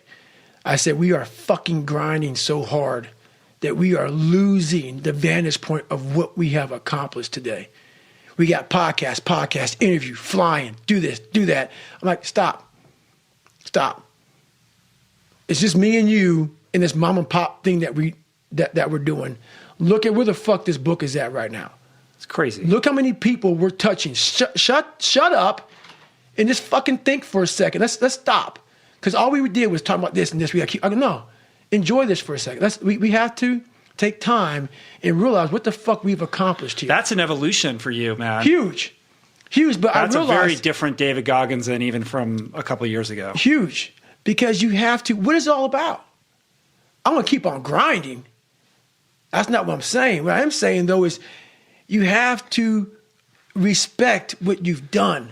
Take a second. Not live in it. Not sit around and say, I'm good. Sit back and say, let me look at the vantage point now that I'm at. That's why you reset the vantage point. Get the tactical advantage. If you get the tactical advantage too quick and start fighting, you got to take a second to take observation of where I'm at. What have I done? Am I in the right spot? I'm obviously in the right spot right now. Now we can go back to fighting. Mm-hmm. So that's what we're doing right now. And how did you arrive at that epiphany? Because I would imagine there's a different version of you that wouldn't allow yourself to be that indulgent. It's called you find peace. I never found peace until I got real sick. And you find peace by clarity. And there's no clarity when there's noise. When there's always a schedule in front of you to keep grinding at it. So my schedule's always there. I'm still alive. And while I'm still alive, I'm going to grind until I'm dead. But in that grinding schedule, you have to have a point in there where it's okay, at 12 o'clock, reset the tactical advantage and look and see where you're at. At this new vantage point, stop for a second and survey the field. Because what I was doing was I had this big, long schedule. And in this schedule, there was no take a second, see what the fuck you've accomplished. Because if I did all that shit in the military, after I got honor man at Ranger School, and I was the top leader amongst 300 people, when I got back to that second platoon, if I had taken a vantage point and said, okay, my God, man, you've really grown as a leader, I would have attacked the situation that second platoon much differently when I was like, oh, you guys don't want to work out this fucking hard? You ain't hard like this? I would have taken a step back and said, okay, hang on a second, man. You learned a lot. That's the tactical advantage. You got to take the advantage point and take a second to breathe and say, you learned a lot. But when you learn a lot, if you just go back into the fight, you never apply what you learn. You just get that certificate of graduation and go. Get it, remember what you learn, and use it. And that's about taking that 1 second out, get on top of that mountaintop, looking down and say, okay, how would I have handled this years ago? Wow, I would have really fucked that up. This time, let's not fuck it up again. Right.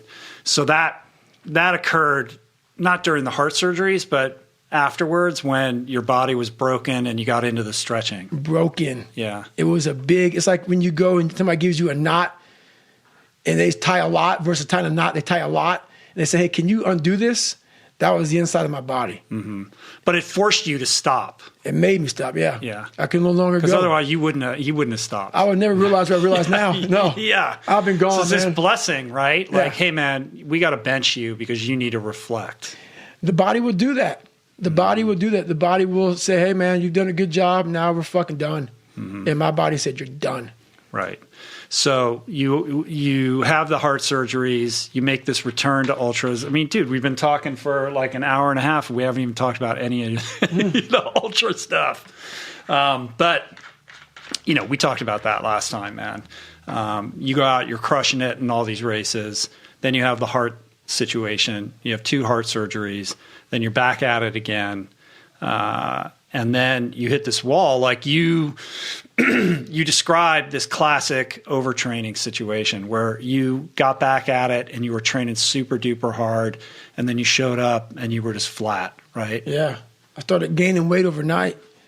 My thyroid, my endocrine system started shutting Adrenals, down. Yeah. Fucking just shutting down left and right. I'm surprised it took that long for you to have a severe overtraining episode. And yeah, it was severe. And it was probably overtraining mixed in with a lot of other shit. The body was whacked.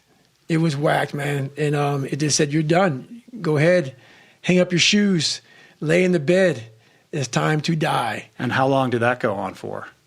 It went on about 5 years. 5 years? Yeah. So wait, what period of time was this? So you're looking at, it was Badwater. So it was before Badwater, 2013 is when it started. I actually walked 100 miles of that race to finish it.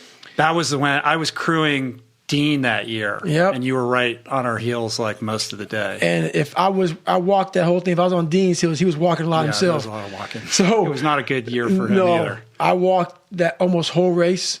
I was cramping up so bad. It looked like an alien was in my quads. They were just doing this weird thing. I was hydrating, so I was like, what the hell's going on? My body started shutting down then. And then I had like a period of time where I was like, my God, feeling my best. And I crushed this race called Frozen Otter. And I was like, my God, man, I'm back. No, I wasn't. It was just my body saying, we got one more in us, man, before we give it up. Mm-hmm. So 2013 is when it really started hitting hard, man. And it went on from there. Of all the things that you had to process, that was probably one of the hardest, being told you have to stop. It was one of my hardest, but I have to be honest with you. It was the most eye-opening, refreshing time in my entire life. It was like it really made me reset. And it like what it said to me was, all right, man, we still got to find 100%. Mm-hmm. You can't run. You can't work out. So that's why I went to school. And I became a medic. Stuff like that. I started doing all. I literally reset. So I'm always in constant pursuit of my 100%. Whatever that is. If I can't run anymore, I'm going to see what else I can do. So I was real proud of how I handled that. When my whole life got stripped from me, and I was at like 20 years in the military, and my life was getting stripped, man. And I couldn't run, I couldn't work out, I couldn't do shit anymore. And I didn't lose my shit. All that training I'd gone through, mental training I'd gone through, I was able to utilize it to find a lot of peace in myself, a lot of joy, and a lot of self-fulfillment. Mm-hmm. And it was actually not that bad of a time. Yeah. Well, my favorite chapter in the entire book is the final chapter. Oh, it's a sick chapter. Well, yeah. I mean, I was just so, because one of the things I've always sort of thought about you or been concerned about with you is like, is this guy going to just go to his grave grinding and just angry and resentful and right. venging, against the world? Or is he going to be able to find peace? Is right. he going to be able to be content? Is he going to be able to find a way to find the joy and the gratitude for these experiences or are you just going to be fighting all the way to the end, man? And you found that. Right. Like, I was so happy to like read that. Yeah, I found it.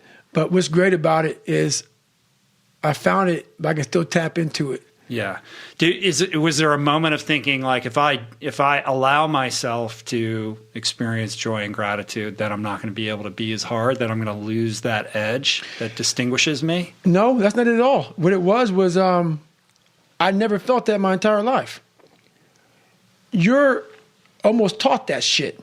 When you're born in a happy home and you're born around happy shit, it kind of comes out. I don't laugh.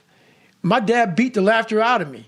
When you can't read and write and you're trying to hide out in classes and please don't call on me and shit, and you're fucking all scared and shit everywhere you go, you're nervous and you're panicked and you're stuttering, and you know your whole life is that shit.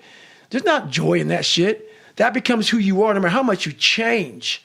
You're scarred. So people are like, my God, man, you never smile, you never do this. It's my life. It's my life. So you got to teach yourself how to read and write and also fucking smile and say, it's okay. A lot of things aren't like, man, why don't you do this? Like, I don't judge people. That's why I don't judge them. People, man, you don't smile, look so hard like this. Read my book and don't forget where I came from. It's who you are. You have to undo that shit. And no one came down and trained me on how to be happy, how to find peace, how to do this and that. That's why I'm so glad I found it through suffering. The greater the suffer, the greater the peace I found. But you have to reflect on where you came from the dungeon of hell that I came from. I had to reflect on that shit to find final peace and be able to say, wow, motherfucker, if you die in this bed at 40 years old, I'm the happiest motherfucker in the world because I did it.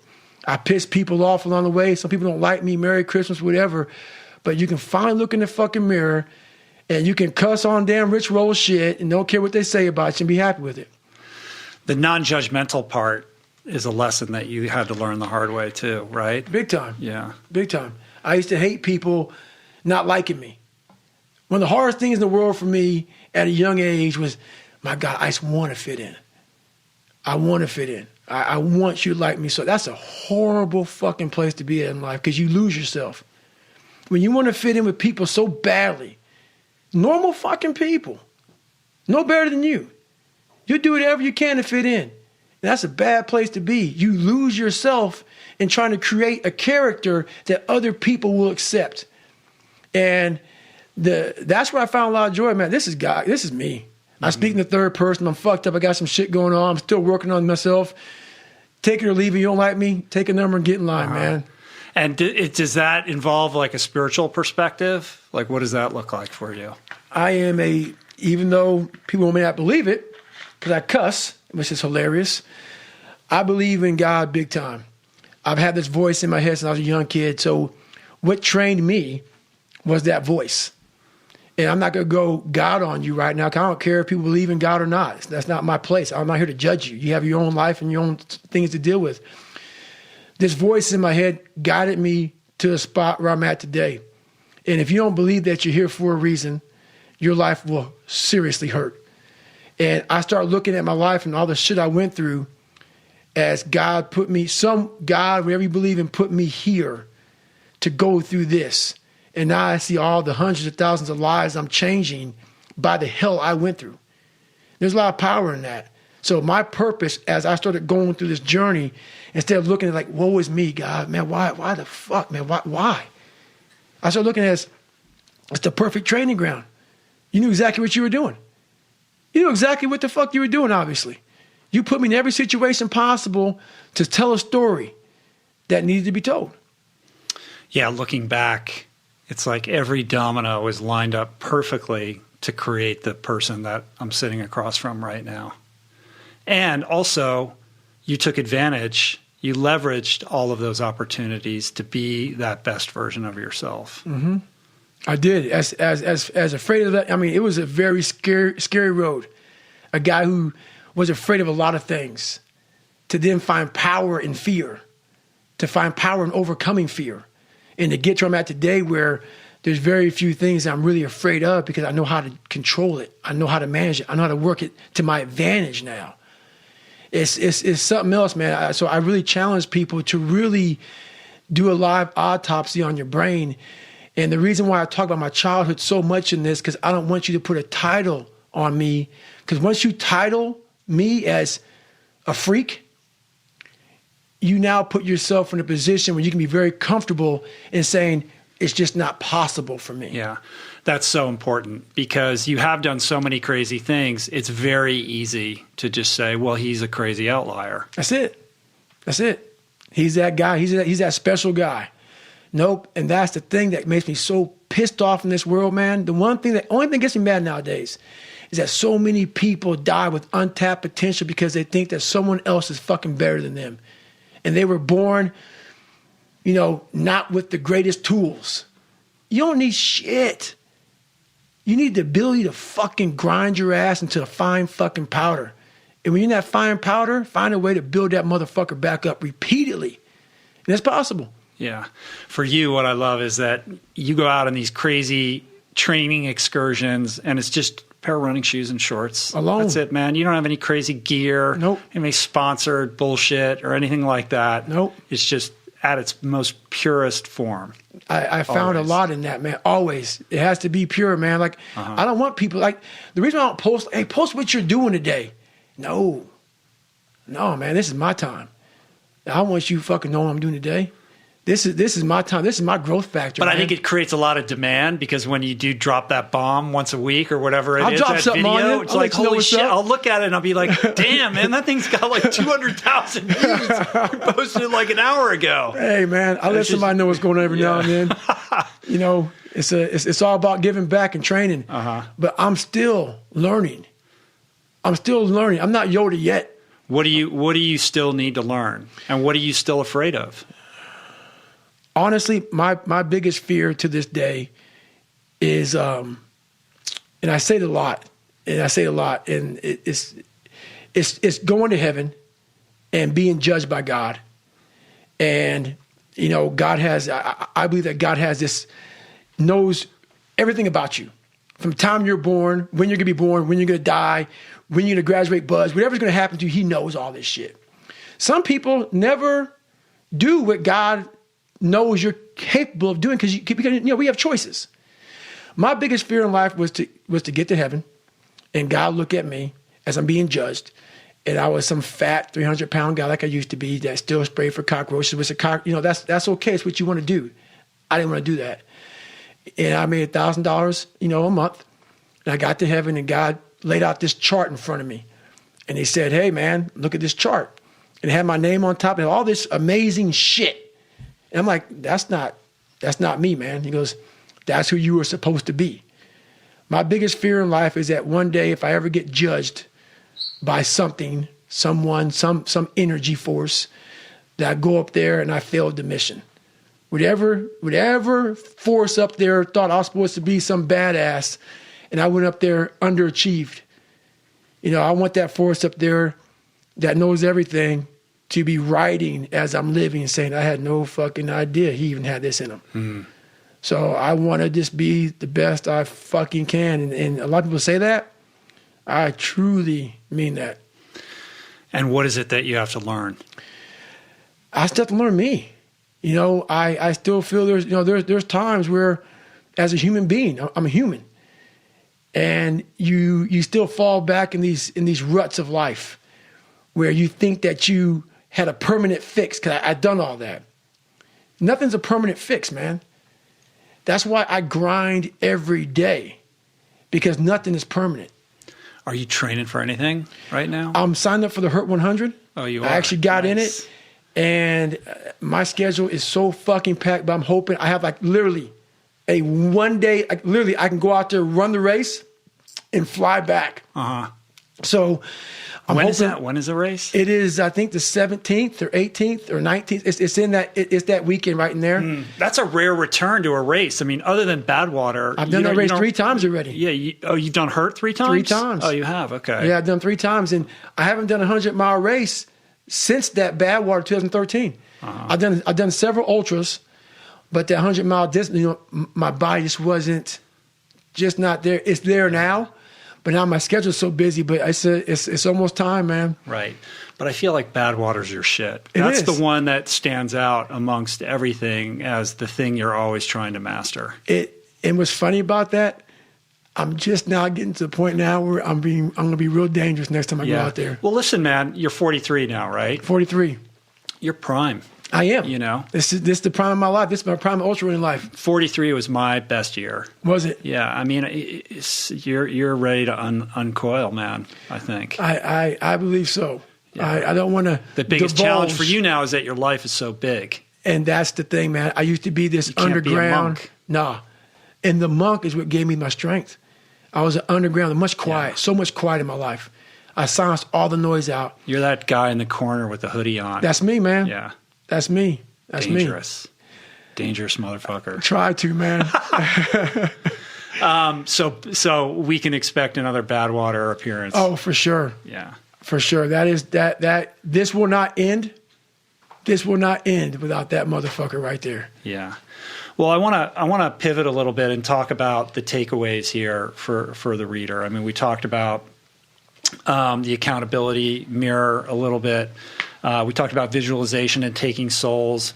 But let's talk a little bit about how journaling has been instrumental in this journey that you've been on. Yeah, so basically, I've been journaling now for several years. And I should have brought my journal with me, man. I mean, I have several of them. I have these little green military notebooks that I've kept. I actually put a couple in the book there, a couple of write-outs. But I write down my day. And what I do is I go back and study that day. Like sometimes I might get sick. I might be overtrained. I might gain a couple pounds here. I might feel whatever. It's like my accountability journal of what I'm doing with my life, physical, mental. I had an eating journal, all this shit. And it helps me go back to, once again, study. I'm a lab rat. And I study myself. And I'm like, when I'm feeling fucked up, I go, okay, what did I do last week? And usually I can find out where I messed up last week. You know, how much I'm traveling, how much I'm sleeping, how much I'm doing all this stuff. And through journaling, man, you can really figure out so much about where you're messing up in life and what you need to fix about yourself. Taking constant inventory. Constant. Being honest about that. And that's the thing about it. You cannot put bullshit in there. Yeah. It's got to be a real journal about, hey, today I messed up here. Today I should have been a better person here. And not just saying it, but actually trying to fix it tomorrow. Do you extend that accountability to including, like, bringing in like a close circle of friends and mentors so they know what's going on? Or are you just accountable to yourself? Like, if somebody's looking at this and saying, well, I could do that, but how do you feel about letting others in on your goals and having like external pressure to hold you accountable?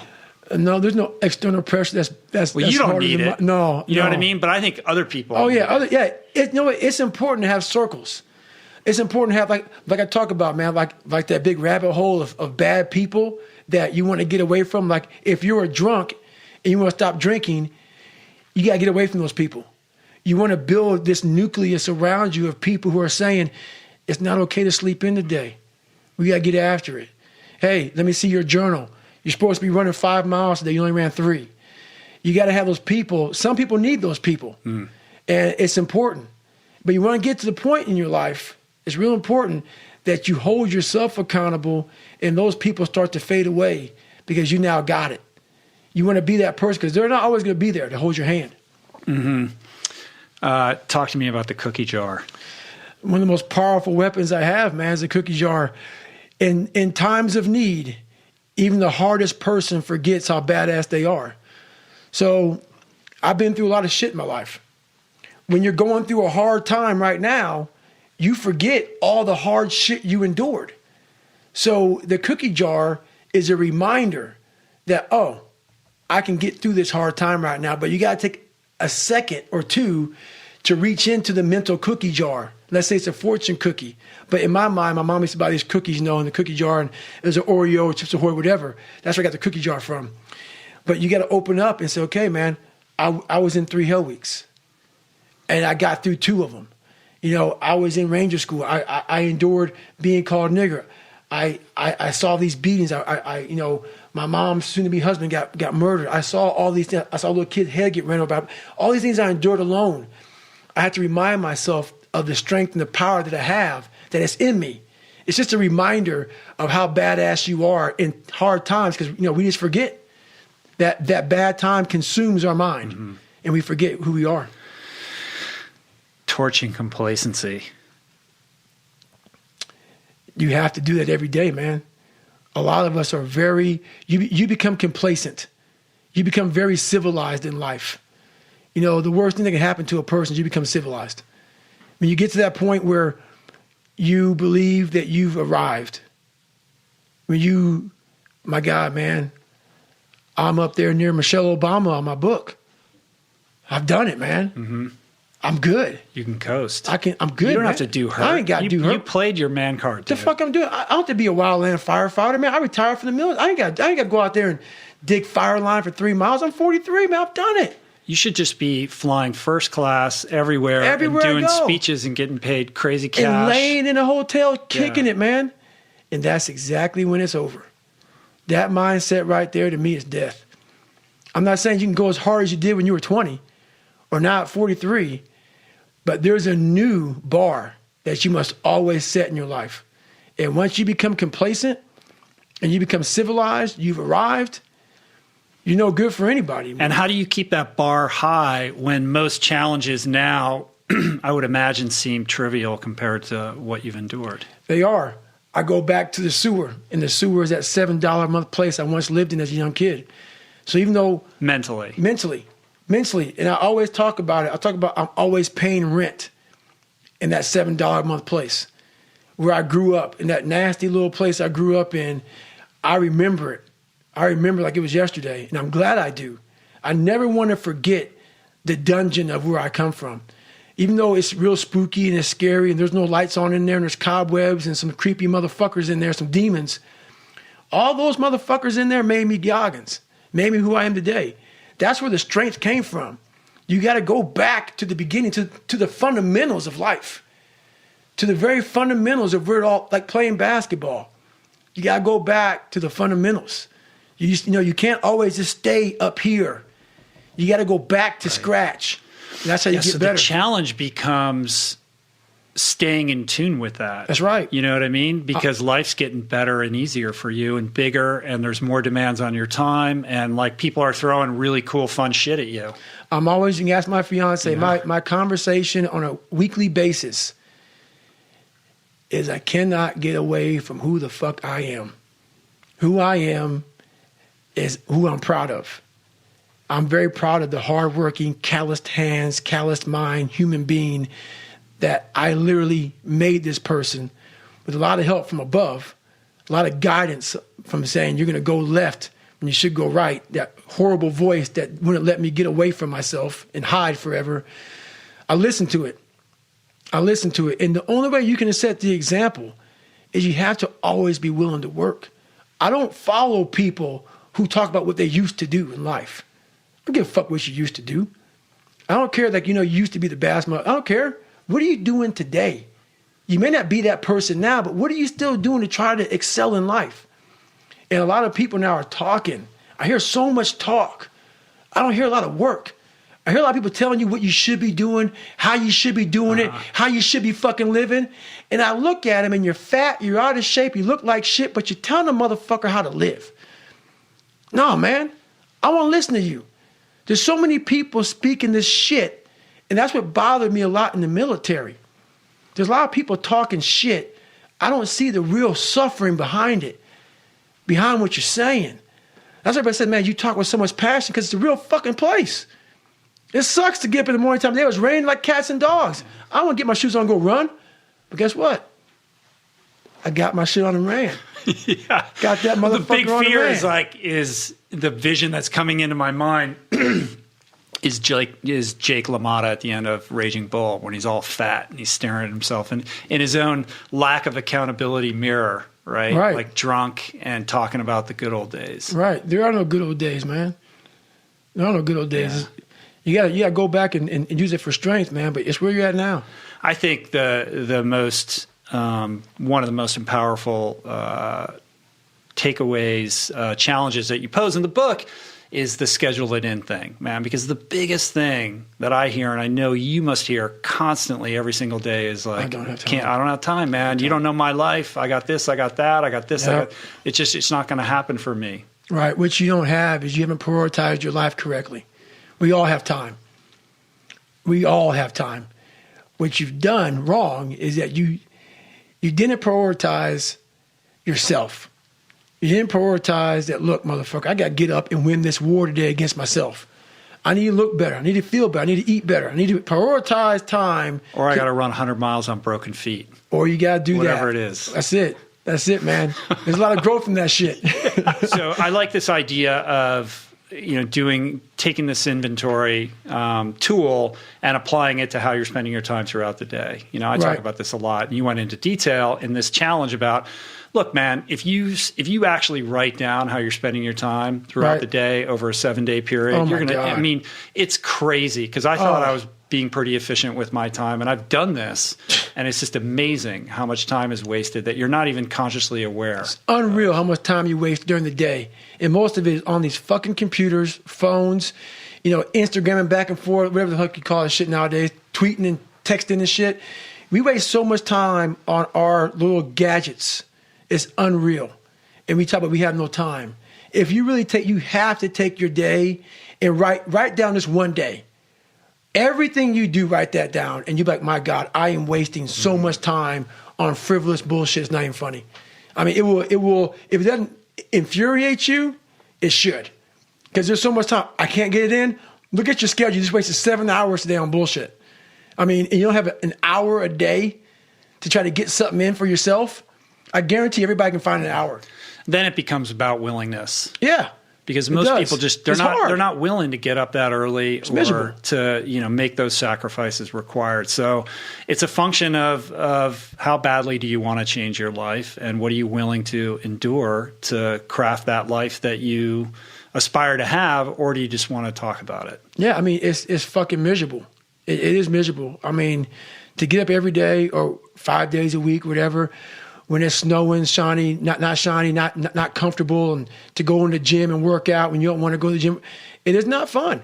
Well, and we're in a culture that is driving everybody towards this idea that happiness is purchased through luxury, comfort, and ease. 100%. And the truth could not be, more different from that reality. That if you want to find peace with yourself, self-understanding, self-knowledge, self-esteem, all of these things are going to be found only through sacrifice, getting uncomfortable, reevaluating what your normal is, and putting yourself in situations that you don't want to fucking do. Yes, and we want it very fast. If you don't see results in the first 2 days or the first week, I'm done. That's the mentality of most people. The struggle is too real. We're not patient. We like in a world where you can Google the best restaurants around me right now, no one is patient. And for you to lose weight, for you to stop drinking, whatever the hell you're going through, it takes a lot of patience, a lot of time, and a lot of pitfalls, a lot of plateaus. You're going to hit so many fucking plateaus. If you don't know how to get around that plateau, it's not going to happen fast. Mm-hmm. Yeah, everybody wants the hack. Yeah, everybody wants the hack. There is no hack, man. There's no hack. What do you think is the biggest stumbling block that most people face with this kind of journey? Honestly, is they have the woe is me mentality. It's too hard. Life isn't fair. These things in life are not easy for me. You look to your left and you look to your right and you start to judge yourself off other people. Like if you're a female, well, she's skinny and she doesn't work out as hard as I do. And everything starts to corrupt your mind. You start to look around too much at other people and what they're doing, and that starts to corrupt your own dialogue. We are judging ourselves against too many fucking people. You have to judge yourself against yourself. And that's the one thing I started learning, man. This isn't a race against me and Rich Roll. This is a race against David Goggins and David Goggins alone. And once you can silence all that bullshit, all the outside interference and things that are attracting your mind to everything, you can then start to grow in realizing I'm stressed out for no reason. This is my own little race. This is my own timeline, and this is how I'm going to run it.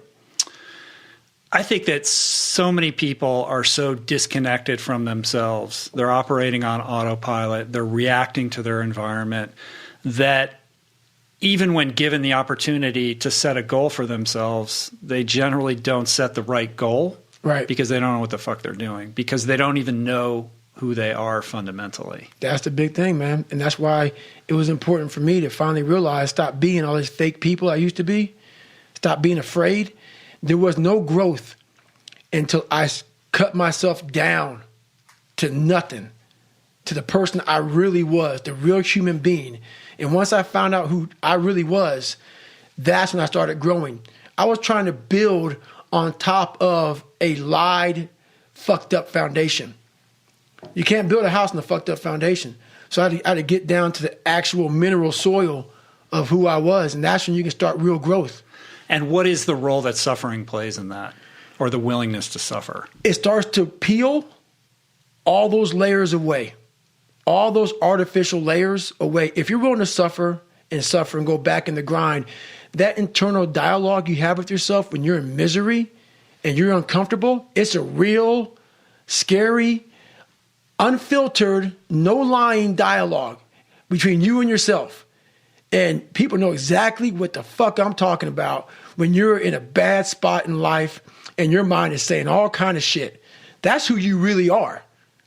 That's the real you. No Rocky Balboa moments going on up there. You're like, hey, you know, it's round 14. Let's come on. We got this. No, it's like, fuck this. I'm out of here, man. This is crazy. That's where the growth happens. When you're able to stay in that moment and talk yourself back into the suck of wherever you're going through, and you start stripping those layers away. But as you're stripping those layers away, you're building calluses over top of shit in your mind. That's where the growth starts to happen, is when you have to force yourself to stay in it. You can't leave it.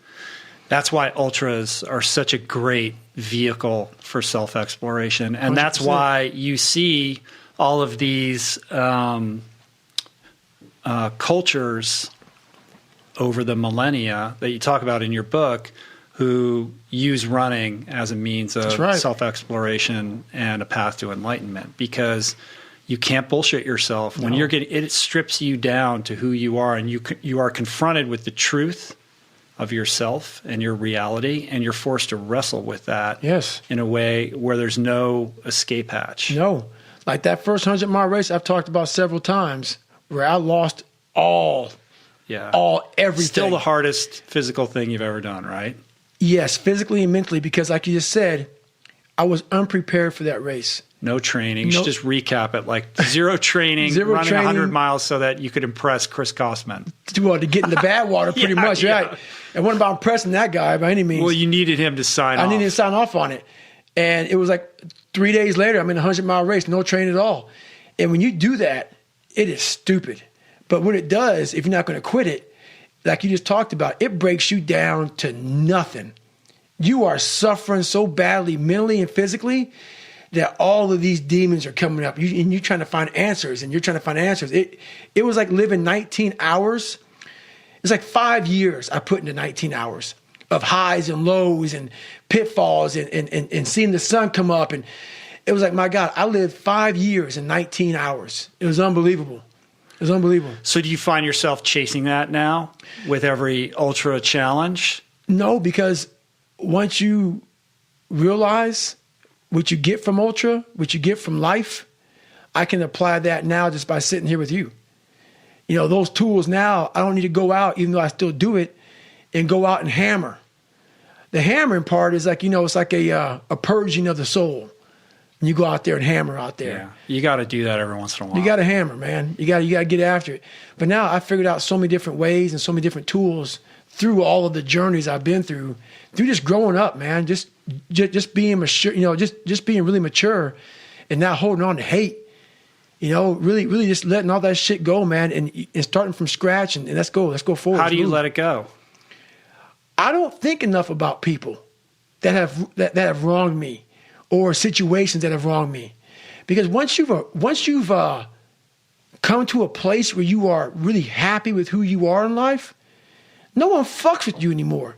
Even though they're fucking with you, it doesn't fuck with you. It doesn't fuck with you.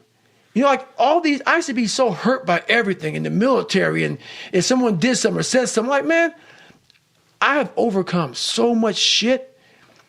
There's not, I'm just in a really good headspace right now. My headspace, I own it.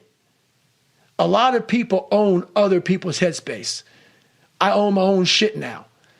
What do you mean own other? Like they're just all caught up in what other people think about them and running all these narratives in their mind. That's right. About, they're more caught up in what other people think about them than how you feel about your own personal self. So a lot of people have their brain and their mind on rent to a whole bunch of motherfuckers in the world. Yeah.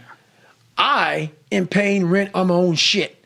I finally put a down payment on it, and I'm making payments every daggone day on my own fucking brain. So you don't fucking control that shit anymore, man. I got it. So walk me through a day in the life. What's it look like right now? Well, I mean, it's got to be crazy. Right now, I leave here and I fly out to Oregon. And I'll be in Oregon with Cameron Haynes. We'll be getting after it for a few days. A lot more podcasts, a lot more interviews. But every day, every morning I get up, I still get my run in every morning. How do you structure the training? The training is basically structured off of my schedule. So look at my schedule, and I say, okay, Jennifer, what do we have today? We have this at 7 o'clock in the morning. Roger that. That means I got to be up by 4 o'clock in the morning to run. That's how it works. That's how all my shit works. So she lays out the schedule of events. 2 hours. You just set it 2 hours earlier or whatever. She says it could take an hour to get to Rich Rolls. Let's say we were at 7 o'clock today in the morning. It takes an hour to get to Rich Rolls with no traffic. Okay, let's block in an hour 15 for Rich Roll. Okay, we got that. The morning time, I'm going to run 7 miles this morning. I need 52:30 for that. Roger that. Put in shit, shower, shave. Add that in. So the schedule dictates, but I have all that time. Just push it back, right? So if that means getting up at 1:30. Trust me. Roger that. I've done that several times. Yeah. Several How much sleep times. do you usually get? I like getting 7 to 8 hours of sleep. Nowadays I can do that. But there's times where the schedule says, hey, man, you're getting 3 hours. And if that's the case, right. Merry Christmas. One of the things I felt that that maybe Joe Rogan didn't quite grasp was why you would go out and become this wildland firefighter at this stage in your life. Right. Yeah. He had a look on his face like, what the fuck?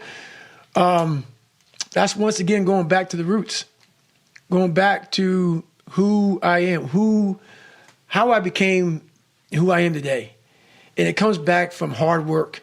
It comes back from having that very minimalistic mindset. And when you're out there, man, and you're 43 and I've accomplished a lot of shit, you're out there with some 20-year-old kids and you're nobody again. Being nobody, there's a lot of power in being nobody. There's a lot of power from going to scratch again and going back out there, picking up a Pulaski and just digging fire line. You're just another guy on the line digging a fire line. And there's no text message. There's no, my God, David, can you sign my book? No, motherfucker. Get your ass out there. It's like being in Army Ranger School again, where all the titles are removed. Removed. That's exactly what it is, man. And I've always lived that lifestyle. I always talk about living day one, week one. Because I started day one, week one of Buds so many fucking times. And when you hear that, your heart just crumbles like, fuck, day one, week one again, man. I could go through all that shit again. Like I said, it became my new norm. And I found so much growth in that day one, week one mentality. But what I did wrong, I tried to put that mentality on a lot of people, and they don't want it. Yeah. What do you think people most misunderstand about your story? I'm not happy. The biggest thing is they say, look at his eyes. Look at his eyes, man. Have you seen his eyes? It looks like he has demons in his eyes. He looks so unhappy. I'm like, there's a lot of projection. And I see some of this shit. I think that the biggest thing is I'm not happy. I'm not fulfilled. All this shit. They're so missing the point, man. What they see in me is a very focused, driven human being who found a buried fucking treasure within himself. Not many people's found it. So the journey I'm on is very different than most people, which is why I don't judge people. I'll say that many times. I don't judge people. I'm judged a lot by how I look, my eyes, my not smiling all the time, not laughing, not joking. And that's I'm a funny motherfucker. Big time. But guess what? Right now, it's easy to be happy. It's easy to smile. Those are the good times. The good times. Those times don't need to be trained. You know, I had to train myself for good times. Those times, for most people, don't need to be trained. What I'm trying to give you all is the misery of sometimes we go through in life. Those are the times we don't want to fucking talk about. We want to skip forward to peace. Let's just fucking fuck all this. Let's skip all this pain and suffering and misery of real life. Let's cover it over, nice big blanket, and let's find peace. No. Sorry. It's not possible. Got to go into that fucking hellhole of life that you have that fucked you up and fix it. And that's what I'm here to do. You got to go to war with yourself before there's peace. That's what I say in the book. That's what you say in the book. You must go to war with yourself before you find peace. So I'm trying to give you tools on how to do that. And I'm not considering to smile and be happy about it. It's a hard journey. It's a real journey. It's a journey that's going to take you way outside of being comfortable. You'd be very, very uncomfortable doing it. It's what we're here to do. Very, you know what I mean? A lot of people don't see that. I love that story that you tell about, showing up at the pearly gates and wanting to be evaluated based upon your potential. That's you know right. What I mean? I believe we're here to grow and progress and evolve. And if you're not committed to that journey, then I think you're missing the beauty of life. And that doesn't mean it's easy, because it fucking ain't. No. It is the warrior's path, truly. 100%. But if you don't acclimate to challenging yourself and facing obstacles and becoming better on a consistent daily basis, then what the fuck are you doing? 100%. And sometimes you have to put the obstacle in front of you. That's why I went to be a right. So now life's good and easy. No. So you have to create these obstacles. That's because the thing about it. I have no obstacles anymore, man. Life is good. So I'm going to go up to Montana or Wyoming or wherever the fuck you go to go. I go to Montana and said, here's my obstacle. So once your life gets easy and everything is great, it's time to go online and Google some obstacles to put right the fuck in front of you. And when you look back on your childhood and you think about your dad, do you find peace with that? Do you find gratitude? 100%, man. For me to start this journey, I had to go back to where it started from. And I came from that man. That man is a part of me. I had to accept that. Had to accept that a lot of my insecurities, why that man beat me, why that man beat my mom, why that man got in my head. And everybody said he had a fucked up life. I had to study him. And I had to realize, I had to find peace with all that. I had to realize that what he did, it wasn't like he hated me. Mm-hmm. He hated himself. And so once you start to grow up, and like I say, take the different vantage point, I had to forgive that man. Even though I didn't say sorry, he never said sorry. We had our last conversation at 22 years old, and he died about 4 or 5 years ago. That was the last time I talked to him at 22 years old. But he was able to see you become successful from a distance. I think it hurt him. Because he saw me become a man that he was very proud of, and he didn't have much to do with it. But once again, I didn't hate him for that. He was the fuel beneath it all. He was a lot of the fuel, man. But but I will say this: anger was never my fuel. A lot of people think that. See, I would think that would be maybe a big misconception about you. It is. It's easy to look at you, and that guy is lit up on anger and resentment and rage. Even back in the day. So I gotta say, I've never said this before. I was actually telling my fiance this the other day. People think anger was my fucking fuel. Anger can be a fuel. Anger got me to look into things to become better. I want to show him. But I tell you one thing, when you're suffering and you're fucking at the wit's end and you want to fucking quit, that anger is gone, brother. Well, it's also not a sustainable fuel source. Your mind is thinking about, let's get the fuck out of here. So I realized this anger ain't shit. I didn't think about my dad beat me up. I didn't think about kids calling me nigga. I didn't think about any of that shit. I thought about, man, this fucking water is cold as balls, man. I get the fuck out of here. So I realized anger was no fuel for me. It may have got me to say, I'm going to be somebody. Anger got me caught up in some serious ego trips, man. Yeah. And on the subject of sustainable fuel sources, motivation's not your favorite. Motivation is just Goggins, he's so motivational. I'm so motivated. I'm so inspired. No, man. Motivation is just kindling, man. Yeah. It's just kindling. Like, all these fires that happen out here in California, man. So tragic what happened out here. But those fires start by a little motivation. And this is what I'm looking at, man. It's like a little spark starts these big fires. It was so crazy. And that's why I look at motivation. Motivation is just a spark. But those little sparks, if somebody comes by real quick with some water, that fire's down. It's out. But if you come by and that little fire, no one touches it, and that little fire, which is motivation, which is kindling, and that kindling grows off to, like, they call it 1 hour fuels, 2 hour fuels, 10 hour fuels, 10,000 hour fuels. You want that thing to boil over and catch a nice big log. It's going to burn a long time. Then that big log starts catching everything on fire. This is your soul. So motivation a lot of times can be fucking just put some water on it, puts it out. That motivation needs to turn into drive, passion, obsession to what you want to become. And once you become obsession or driven, it's a fucking inferno. So now you got to call in tons of firefighters and call in for help for here, calling for help from there. And they're not putting that shit out. Only thing that can take that thing out, it's got to burn itself out. But obsession is self-generated. You can't 100%. will another person to become obsessed. Not at all. That has to, be something that is cultivated deep inside yourself. Deep and most people never experience what it's like to be obsessed. And I think we put a negative label. Label on obsession. Oh, he's obsessed. No, to me, it's a daggone. It's a compliment. It's a compliment, man. To be. And a lot of times it can fuck you up. It can ruin your life.